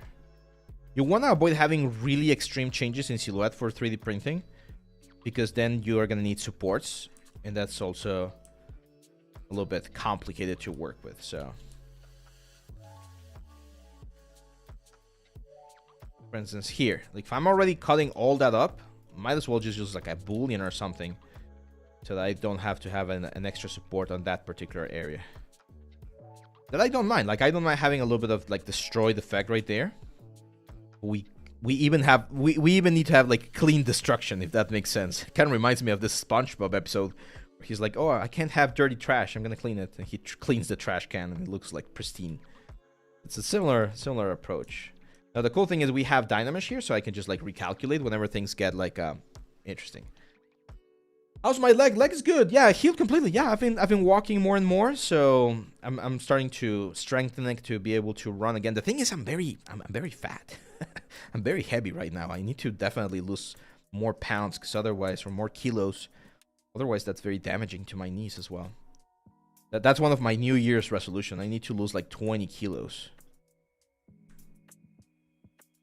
Working towards that. Let's see. Hey, my teacher said for game models, vertex should be snapped to each other. What does that mean? It just means that if you have like a... Like, let's say you have like two walls, right? Like, it's going to be your first wall. And then this is your second wall. A lot of people, a lot of students would just like position this and create this like weird overlap, right? And that overlap right there, it's not that it's wrong, but it can generate some issues. It can generate something called C-fighting and things like that. So what we usually do is we just make sure to snap either the full object or the vertex to the next vertex. So it's more like this, right? So they're like not one above each other or overlapping each other, but rather one after each other at the exact same position. And that's a way that you can make sure that things are gonna just like look nice. And you use this in the necks of characters, in the hands, like everywhere. It's just one of the things that we want to do to make sure it's easy to work. Which is better, Mario or 3D Code, and what's the strength point for each one? That's a great question, Rastax. So Mario is better for like film stuff. Like if you're going to be working with really, really high texture sets or really, really high density meshes where you're going to have like tons of UDIMs to work with, then Mario is king. Like Mario will win every time. However, Marmoset is really good because you can also do renders and presentation and stuff like that. Marmoset's more for games. So that would be my first division. If you're going to be doing a lot of film and a lot of texturing for film, then yeah, go Mari. If you're going to be doing games, Marmoset and Substance Painter are excellent options to do that as well. You can also use Mari for games. It's just that it's a different like pipeline, a different workflow. And of course, it requires like a different level of training. You need to spend time learning the principles and the main tools within it. If it's a really, really good software, I'm not sure if Tadeo is still here, but he uses Mari.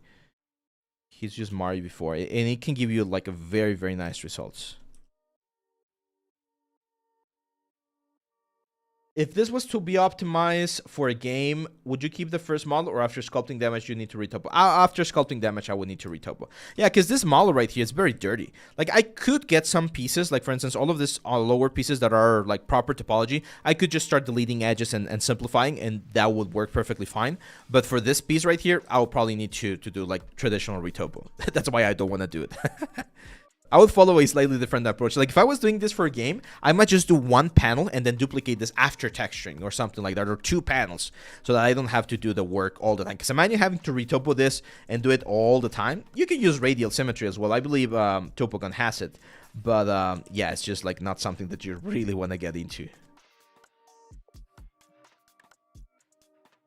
You always gotta be smart about where you do your stuff. Let me isolate this a second. I'm a little bit worried about that inner side, so I'm going to turn on symmetry again. Because that little inner border has like a little bit of an overlapped like edge. I don't like it, and it can be problematic, so I'm just going to delete it with trim. Hey, if I want to learn ZBrush for making materials and surfaces like rocks, bricks, but I'm wondering if I could do everything in ZBrush iPad. Yeah, you can do it definitely with ZBrush for iPad. ZBrush for iPad is really powerful, and they had a live stream at the end of last year where they were explaining that even though it looks very similar and it feels like amazingly similar, it's a completely like fully separate development to what they have for ZBrush for PC. So yeah, you can do everything. They did mention that we're gonna have C Modeler, for instance, very soon, and that's gonna make things such as like bricks and environment pieces a lot easier to work with. But yeah, you could do a lot of stuff with ZBrush for iPad. It really depends on how comfortable you are. Like, I really like it. I really like ZBrush for iPad. But if I had to pick one, I would of course pick ZBrush for PC. The big plus about ZBrush for iPad is just the portability, right? Like the fact that you can literally be on the bus or visiting family or whatever and be working on your iPad. There we go. Okay, so this is the front view. As you can see the little head right there. So I'm just gonna add couple more damage, for instance, here. Again, not too intense, not too much, but just something that will be picking some of the paint job later on that I'm going to be doing. Some kind of like edge wear, right? But again, we got to be very mindful not to overdo it. We don't want this thing to be like a completely destroyed or ruined lantern. It's just like an old one, right? Can we use Quixel assets for our character art presentation? Yeah, you can. Just make sure that you include that in the descriptions. Like, character done by me, environment assets from Quixel, right? And my advice for using presets or assets or anything is you should be able to do it on your own. Like, if you know how to do it, then you don't have to do it. I don't know. Does that sound right? Like, if you know how to do a rock and texture it and do it like perfectly similar to the Quixel assets or as close as possible to them, that's great. You can use it's kind of like earning the right to use them, sort of. Because that way, if they ask you to do something like that, it's like, oh, we saw your character, but we really like that rock, and you do it as well. It's like, yeah, sure, I can do it, because you have the skills. If you can't, well, that's a little bit of a problem, right? Okay. So a little bit more damage here. Okay.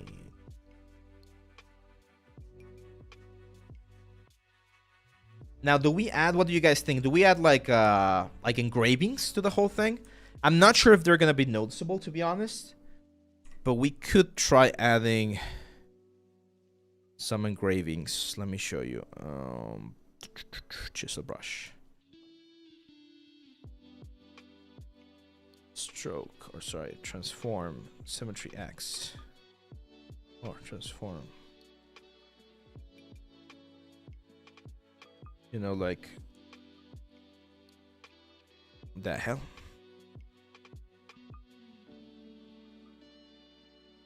I'm not sure. What do you guys think? Should we add engravings here? Let's see. Are you sure the Topogon tree has radial symmetry? Because I'm currently retopoing character for games and I don't find it here. I'm not actually completely sure. But I'm gonna have to check. I know they have like the circle symmetry thing that you could use. I was standing in the hospital waiting room on Tuesday for 9 hours wishing I had ZBrush for iPad. Yeah, that's a great situation to have ZBrush for iPad. Please make a video on retopology for characters, especially they are to be made for animation, and they have also... Oh, Nishank! Nishank, I have the exact thing that you're looking for. It's this one. It's the complete guide to retopology. So this is the course that we have about specifically animation topology that you need to have for your characters. There's a couple of examples, optimizations, and things like that. We even cover a little bit of UVs. And very importantly, we have a special discount. So if you get this course, you can get the Topogon 3 version for cheaper. So that's cool. Yeah, I'm not sure, Cruz. I'm gonna have to check out if it does have it or not. I thought it had it, but now I'm not sure. You know what I'm gonna add? I'm gonna add like little bolts here. I think that can really... It's not something that's gonna like make a huge difference, but it can just make it look a little bit nicer, right? So again, it's like a little point of highlight that we can have right there. Maybe even one here. Yeah, that looks nice. I like that. Hey, you should make a what all things you should know in Unreal as a character artist video. That's a good idea. That's a good idea. I love this white and gold wireframe render. Yeah, I show you how to do that one as well. It's in Maya. We're using a layer material. So one's like glass, like frosted glass, and the other one is like a golden, just blend material. So on the course, I show you how to do that render as well. It's not that difficult, to be honest. But it does look nice. I'm not gonna deny it. Okay. Cool. So yeah, this is looking nice. I'm not sure if I want to add more detail. What do you guys think? I think we're in a good level of detail right now. I can try adding like no, I was gonna say I could try adding like a specific type of pass. Just like a grunge pass or something, but I feel like it's just gonna detract from the very nice like details that we already have.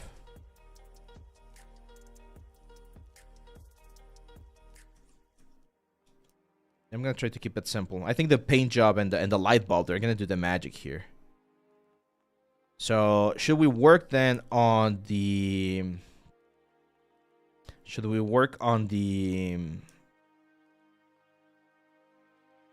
3D printing setup? Yeah, Bestie Art. As I was mentioning just a second ago, we actually have a course about Topogon. Like a full course where I show you the tools within Topogon. We have a nice little collaboration there with the Topogon guys, who are amazing. They were our sponsors for the past like Creatures Unleashed contest.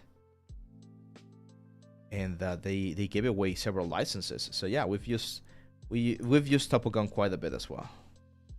Okay, so I'm beveling this thing because I'm gonna start preparing the light booleans for these pieces, so that we can jump into the preparation. There we go.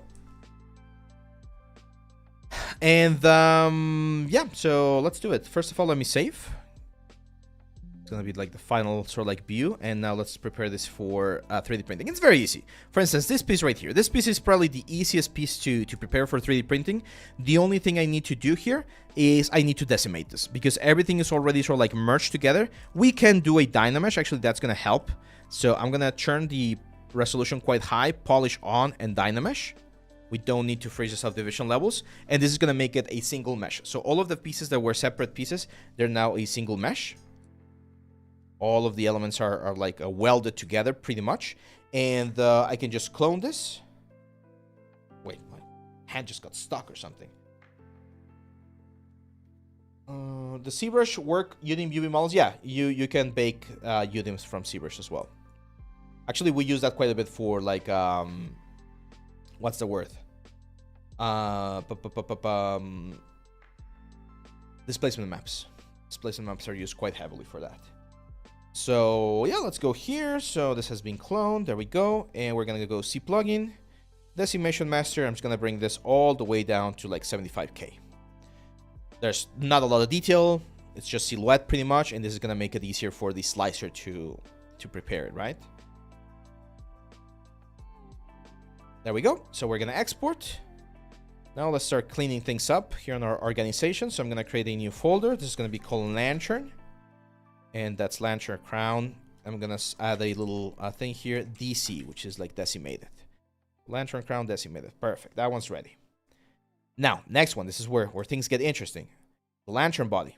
So the Lantern body, I want to have a little bit of a Boolean here. So I'm going to turn on light Boolean. And I'm going to set my crown to subtract. So as you can see now, look at that. We get that nice little sort of like indentation on the inside of this crown. And that indentation is super, super important because that's where boop, it's going to get stuck, right? It's where it's going to stop. So we need that cut right there. So once I have that, I'm going to go all the way down here to Boolean, make Boolean mesh. It's going to do the operation so that that hole is now an actual hole. There we go, right here. We're going to Dynamesh again. Well, actually, no, we don't need to Dynamesh. We can just see plugin and decimate this all the way down to like, let's do 150K for this one because it has a little bit more detail. Let's see. It's okay. Sorry, did you talk about your environment course? Yeah, I mentioned it's coming, man. It's coming. It's been very, very tricky to record. It's one of those like, it's been very challenging. Not because... rather because of the complexity of it, because it feels like it's like a course where I'm touching upon a bunch of different topics. I'm doing asset creation, modular creation, like environment creation, landscape creation, materials, lights. So it's a very, very, very ambitious course, and that's why it's been taking me so long to get it ready. And unfortunately, I've been having this issue where some parts of the course are not flowing properly, so I need to re-record them and make sure that the videos are not tedious and things like that. So that's why it's been challenging, but it's coming. It's coming. Desktop, Lantern. This is going to be Lantern body decimated.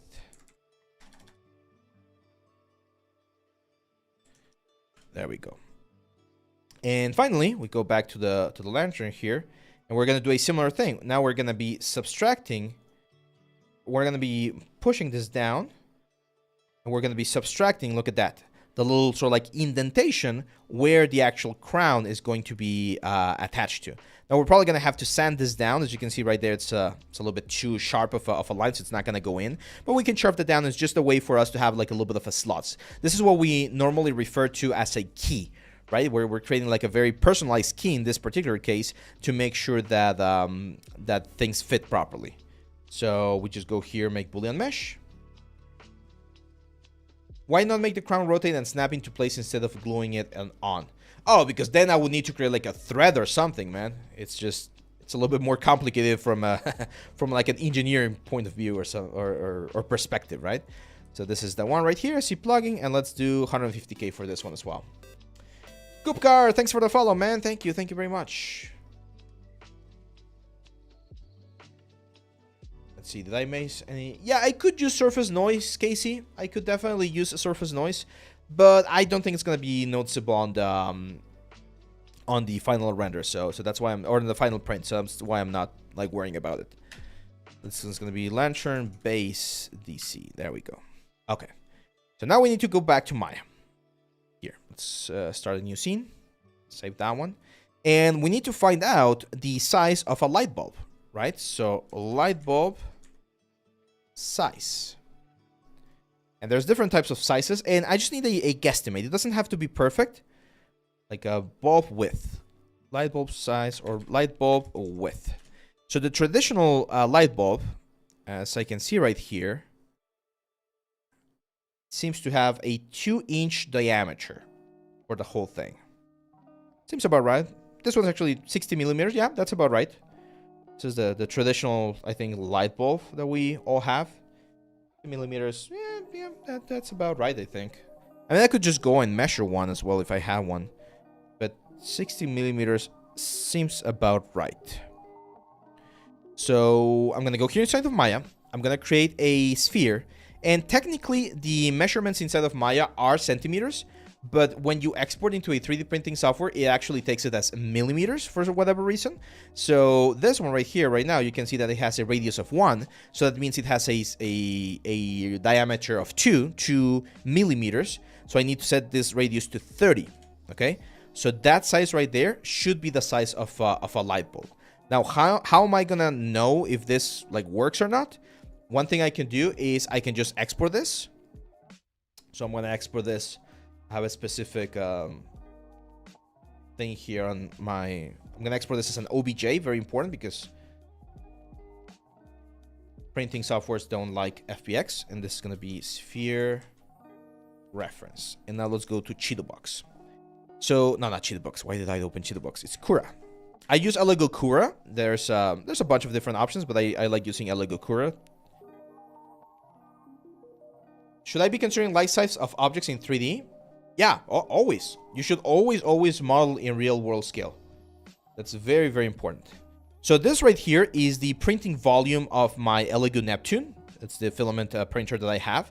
And if I bring in the sphere, what I want to check is just, again, from a visual perspective, that this does look like a light bulb. And as you can see, yeah, like the bed of my, like I'm very well aware of how big the bed of my printer is. So that definitely seems like the size of a light bulb. So awesome.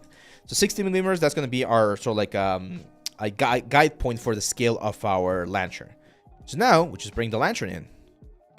And as you can see, the lantern by default is not the right size. So I'm going to grab this lantern and scale it until I find a situation where I feel like it's gonna fit nicely with the light bulb. So if you think about the light bulb, right, and you think about how big the lantern is going to be, we can make a very huge lantern, like trash lantern, right? Like it's huge, but the light bulb is gonna look very, very small on the inside, which means that we might need to get like a very big light bulb, very intense light bulb, or we can make a very small lantern that just holds this very nicely. But for instance, this one right here, if the light bulb is this big, then the lantern is gonna be like this big, right? We don't want that. That looks a little bit like stupid. So I'm gonna make the lantern big, even if I need to get like a bigger light bulb or a bigger like a bigger light bulb. So I think something like this is fine. And here we can measure how big this is going to be if we go create, measure tools, distance tool. So from the top here to the bottom, it's gonna measure about 47 centimeters. That seems like about right. It's gonna be like this big. So that feels good. And then if we go from side to side, measure tools, distance tools, and we go from here to here, that's 25 centimeters. Again, 25 centimeters was roughly this much, so I feel like that's a good size. Keep in mind that as we keep going back and back and back, it's gonna look a little bit smaller on the screen. So I might need to hang it like right around here, not all the way to the back, but like right around here. I don't know. We'll figure it out. Other thing I can do is just print it a little bit bigger, just a tad bit bigger, just so that it looks a little bit nicer, even if I need to get like a bigger light bulb, or maybe I can get like multiple light bulbs that are going to be on the inside. Again, we'll see. So this size right here to me seems about right, maybe just a tad bit smaller though. Very important to freeze our transformations. We're going to freeze transformations there, and let's start exporting again. So I'm going to select this one, export selection. And we're going to export in the exact same place. So this is crown. There we go. Then this is the base. There we go. And then, oh, this one right here is the lantern itself. There we go. Any chance you could do a detailed video about the volumes of the neck and the area between the neck and the shoulder? Yeah, I mean, we have that on the anatomy course, but I could do a video about that, yeah. I save my stuff projects on my SSD, but I'm a bit afraid to lose them somehow by an error. Do you save them somewhere else as plus? Yeah, Jimmy, so most of the important stuff I have on a hard drive. I don't think, oh yeah, I have it here. Ah! Second, guys. Oh.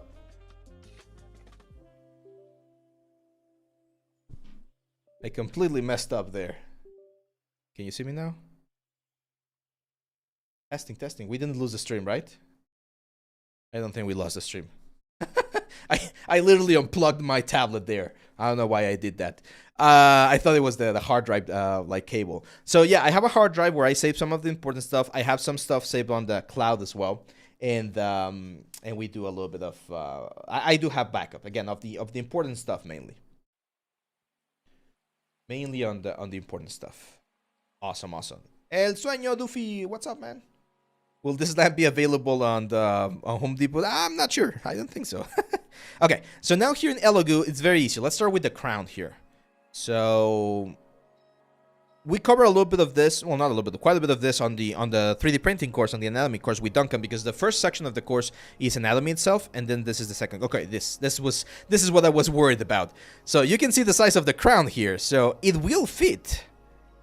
The crown will fit, so that's good, but it's big. This is definitely a little bit too big now that I see it, and I'm a little bit concerned about the main lantern, because I don't think this one's gonna fit.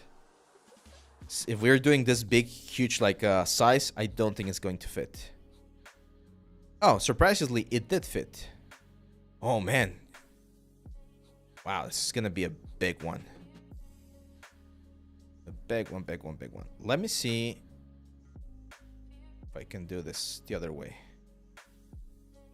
Oh, sorry. There we go. So, yeah, let me show you.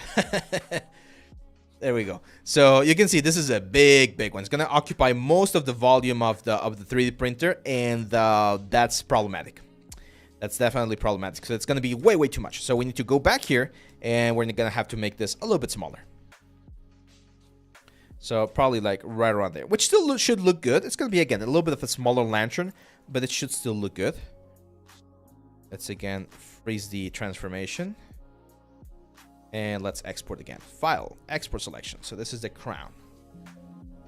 Yes. And then export selection. That's the lantern decimated.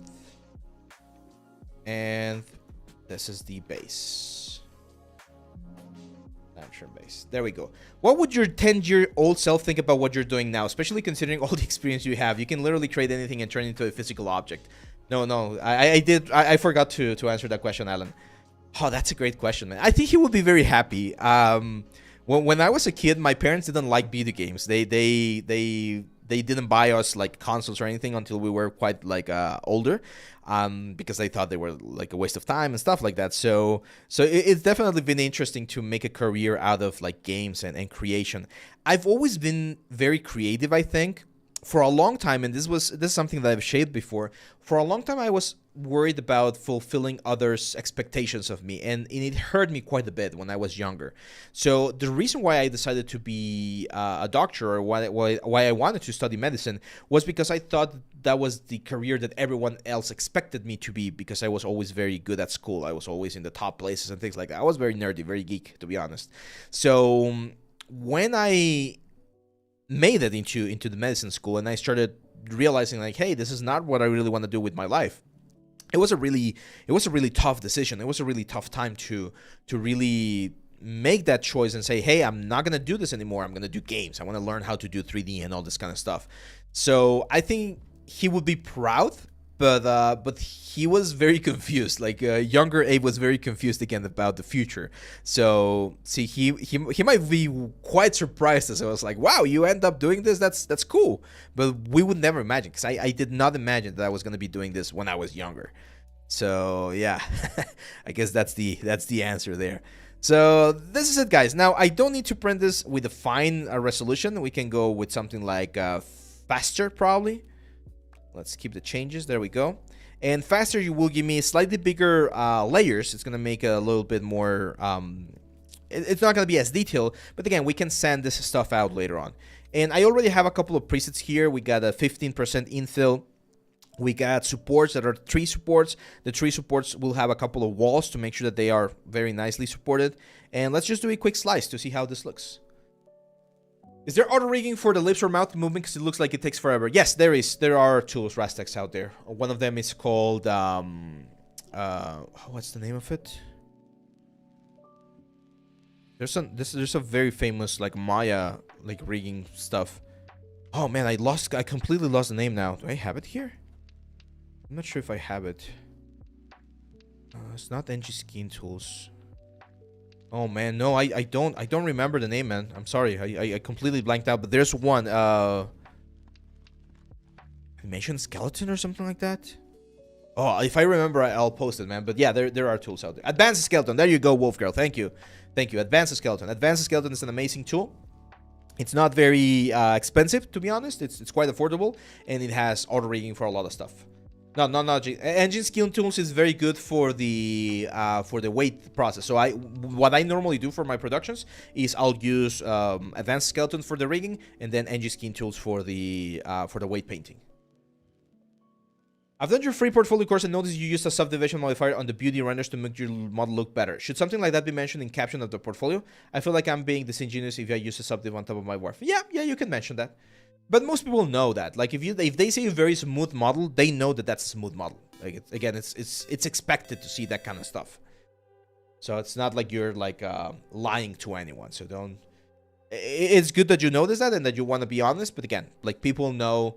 If they see that you can do very nice, clean, low poly models, and then you can do very nice, clean, like high division, subdiv poly models, then they know that they can throw anything at you and you're going to be able to do it. So not every single project needs to have the full pipeline. You just need to show in your main projects that you know how to do it for any asset. Yeah, that's a great advice, Edoran. If you're not familiar or proficient using the human IK rig within Maya, stay away from tools. Go to master the basics first. I completely agree.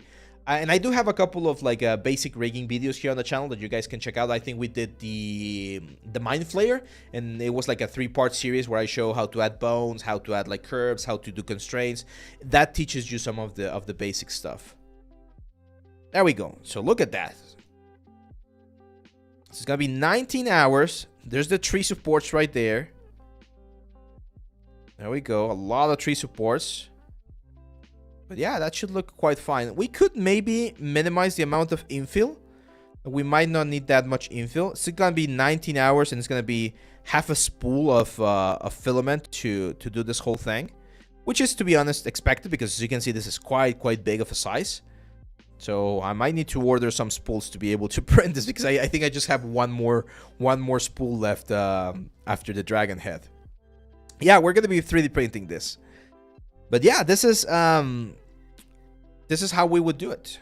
Now let me just I'm not gonna like commit to that one just yet. I might do a couple more tweaks, but I just want to see how the big piece is gonna fit. This one right here. Still not finished. I finished like assembling it, and I'm working on filling all of the little spots and doing like a pass there, but I'm still not finished. I gave a little bit of priority here to the back of the studio. It's still on the to-do list. There you go. So for instance, this one, I think we can get away with printing it this way. I mean, this one is going to give us the least amount of supports. Yeah, so this is probably the best way to print this one here. Let me just check how much filament. This one actually might use less filament than the other version, even though it's bigger, because it's thinner, right? And again, one way to bring down the amount of filament that you might use for a print is by decreasing the amount of infill. Sometimes you don't need that much infill. I also think that let me cancel this, because the infill, I like to use this other option, which is not the grid, but it's called the gyroid. Gyroid is really good. Let's bring actually the infill down to 5%. And let's slice. Let's see how this looks. Are there scripts that help with modeling more? Yes, there's a couple of tools out there. For instance, Blender has this very famous one called Box Cutter. At the end of the day, all of these scripts are just ways to sort of like simplify or combine multiple tools or multiple elements in a single like button, right? So I do recommend knowing how to do things the basic way, because as I've mentioned before, when you get into a studio, they will usually give you the computer, they will usually give you the softwares, and if you're very used to using a specific type of script or a specific type of tool and they don't have access to it, you're going to be in trouble, right? Like you're going to have a little bit of a hard time adapting to the basic stock elements. So that's why it's good to know how to do the basic stuff, unless you're doing your own thing. Like if you're doing freelancing or you're doing your own thing, then at that point, yeah, it's fine if you're going to be using a lot of like what's the word, like plugins and things like that. For the extra element like tree supports, do you melt it and then reuse it? No, I wish I had one of those, but it's too much work, to be honest. So I just throw it away, unfortunately. Here in Mexico, we don't have a good like recycling culture. There's no like place where I could take it, unfortunately. So it's just waste at the end of the day. Do you have any tips to make the switch from Blender to Maya easier? I've been using Blender for roughly 3 years. It's more about like just learning the tools, man. I use both. I jump between one or the other. I do feel more comfortable modeling in Maya, but yeah, it's complicated. Well, it's not complicated. It just takes time. Just practice. Like, try to practice. Try to understand, again, the tools that you're looking for. Because at the end of the day, it's just the name of the tool or the placement or where the tool is that changes.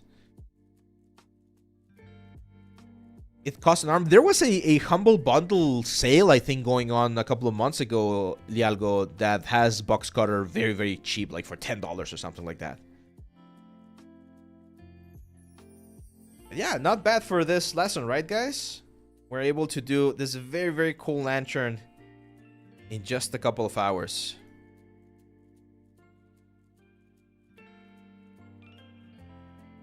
There we go.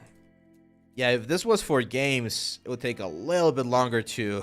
it would take definitely a little bit longer to retopo and prepare and UV and stuff. But for 3D printing, it's fairly easy. Actually, if I had to 3D print this like in a small version in resin, it would be fairly easy because all of these hollow spaces are very simple to print in resin. Let's just wait for this one, and then I think we'll call it a day. I was expecting this to take a little bit longer, but we managed to work quite fast. Any more questions? This is also a good moment to ask questions, by the way, guys. Fortunately, there's a lot of stuff here in the 3D world that you just have to wait, like processing, rendering, all of this. There's just nothing to do. Just wait for it. Do you think a 30-minute session daily would help to learn sculpting? Yes, of course. Like, anything that you can do will help. Now, if you can spend more time, let me go full screen here. So whenever you're learning a new skill, the more time you can dedicate to learning this new skill will be helpful to learning the skill. If you can only dedicate 30 minutes per day, that's great. Do it, and you will learn something. You will start improving. If you can dedicate more time, of course, your progress or the rate at which you learn or you improve or you get better at this particular skill will be better. And it happens with everything, right? Exercise, learning a new language, learning a new skill. Of course, there is a point where there might be a little bit of a diminishing return. Like if you're trying to do 8 hours per day and then you want to jump to 10 hours per day, that last 2 hours might not be as efficient because you're already tired. But the more time you can dedicate to a skill or to a particular like element, the better. So yeah, even 30 minutes will help you, Abdullah. Is it cold in Mexico? Yeah, it's very cold right now, man. We're like at 0 degrees or something. Almost there with this one. Yeah, it was quite a fun stream. We managed to cover a lot of stuff. Is it expected to match the skill of a lead character artist to get into 3D studios? No. I'm gonna give you a perfect example here. So let's say, for instance, Elden Ring concept art. So if we take a look at a concept piece, like a very, very complicated concept piece, like this one right here. This is the kind of stuff that the lead character artists are going to be working on. This kind of characters, right?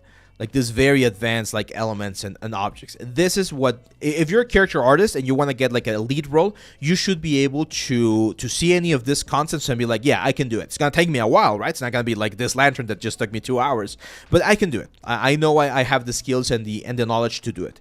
If you're not there, then what's going to happen is what they're going to be asking you to do is you're going to be doing more simple things, more simple concepts. So maybe you're going to be doing not those guys in particular as a character artist, but you might be doing like something a little bit more simple, like the weapons, right? Or like something like this.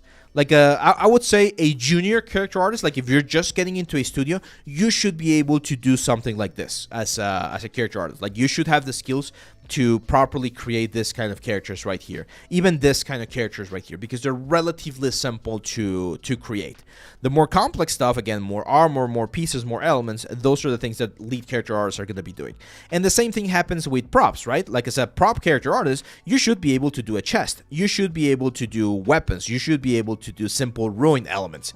But then if I ask you to do like the big castle walls or this big like elements like colosseums, yeah, this is something that someone that's more of a mid-level or senior level environment artist will be working on. So when you get into a studio, they divide the kind of like tasks that people have to do, and depending on what you're doing, you're going to be getting relatively easier tasks. Sometimes you're going to be doing really, really easy things. Like I remember my first job, I've mentioned this before, it was this game called Witopia. Super simple game that was for Facebook. This was like 13 years ago. And even though the art test that I did to get into this studio was relatively complicated, the stuff that they asked me to do here was super simple, like a carrot. Like they literally asked me to model a carrot, a tomato, an apple, like this little house right there. So it's like, oh, okay, cool. And the lead artists were doing like more advanced things like the characters and the animations and things like that, because at that time that was a project that the studio had. So sometimes that's gonna happen. You're gonna have like a lot of skills, and the stuff that they're gonna be asking you to do is gonna be like way easier. It was relatively chill, Alan, because it's chill on the technical side of things. Like I was able to finish that kind of stuff in like a couple of hours. Like it was easy. But then unfortunately, one thing that I don't like about studios, especially really big studios, is that there's a lot of like feedback. Like you finish something and then you show it to your lead. And if the lead has something to say, and usually they have something to say, you're gonna have to fix it. You fix it. You show it again. The lead approves. The lead shows it to one of the persons from, or one of the client sort of like representatives. The client representative has feedback. They bring it back to the lead. They bring it back to you. You change it. You bring it back to the lead. The lead asks you to change something else, and then again, and then once the representative approves it, then the final client is going to see it, and if they have something to say, and again they usually have something to say, it's gonna go back. So something that's gonna be something that should be fairly easy, right? It's like, it's just a simple as, it's just a barrel, right? Like just say it's fine and that's it. It will have several sort of like steps where it has to go. So something that again might take 2 hours for me to do as a freelance from my own project might take 8 hours or 10 hours to be approved through all of the different steps. But this is completely normal, by the way. I'm not saying that this is wrong. It's just completely normal, because once you're working with bigger and bigger projects, more and more money, right, more authorizations and things like that, it's perfectly valid, right? It's necessary, and as Edoran is saying right here, feedback is a great way to learn. So yeah, there's always going to be things like that. They're going to be tweaking and changing things, and you will get it better and better and better until you can get it approved. As you get more efficient and as you get to know how the client thinks, how your art lead thinks, you will start changing the way you approach things so that you avoid as much of those feedbacks as possible, so you can nail it really nicely from the very first time. So, but that's part of like the studio work, pretty much. There you go, look at this. So this one's gonna take 23 hours, and it's gonna be barely the same amount of like what's the word, like almost the same amount of like a material that the other one's gonna be using. You can see all of the supports right there. We're gonna have this like big stacks going all the way to the top, and I do think this is gonna be the way to print this one right here. So we're gonna waste the least amount of material, and we're gonna get that nice result. So yeah, I'm gonna be getting some filament, because I need to buy some filament to be able to print this, and I'm gonna be printing this in the next couple of days, guys. This was the adventure for today. We went from modeling all of the base meshes here inside of Maya, getting them ready, then bringing them into ZBrush, adding a little bit more detail, and finally just getting an idea of how this thing is going to be 3D printed so that we can get it ready to have it here on our studio. There we go. There we go. Let's see. Yeah, I'll check that after the stream, okay, Jimmy? I'll take a look at the Discord channel and see what happens there. I got some, yeah, I got some free filament solid mango, but we ran out of it, so now I'm gonna have to buy it for myself for this next project. So yeah, that's it, guys. Thank you very much for showing up. I know it's, especially here in Mexico, it's very cold. I know it's very late in some of your countries as well. I hope you have a great weekend. The best way, of course, you can support this if you like this stream is by liking and sharing this on your socials, you know, giving us a comment there. It always helps. Yes, Empress, that's it. Like, there's really not much I had prepared for this stream. So we're gonna have more stuff in the upcoming days, more shorts, more information, of course. So please make sure to follow us everywhere. And if you wanna keep talking, yeah, let's jump onto the Discord channel. I'll see you there, guys. I'll take a look at some of the questions that Jimmy was mentioning, and of course, if you want to check some of more advanced stuff for all of the softwares that we touched upon, then make sure to check our site, leal3d.com. That's it, my friends. Thank you very much. David, thank you very much for an amazing stream, and I'll be seeing you guys very soon. Don't forget, always learning, always improving, my friends. Have a great one. Bye-bye.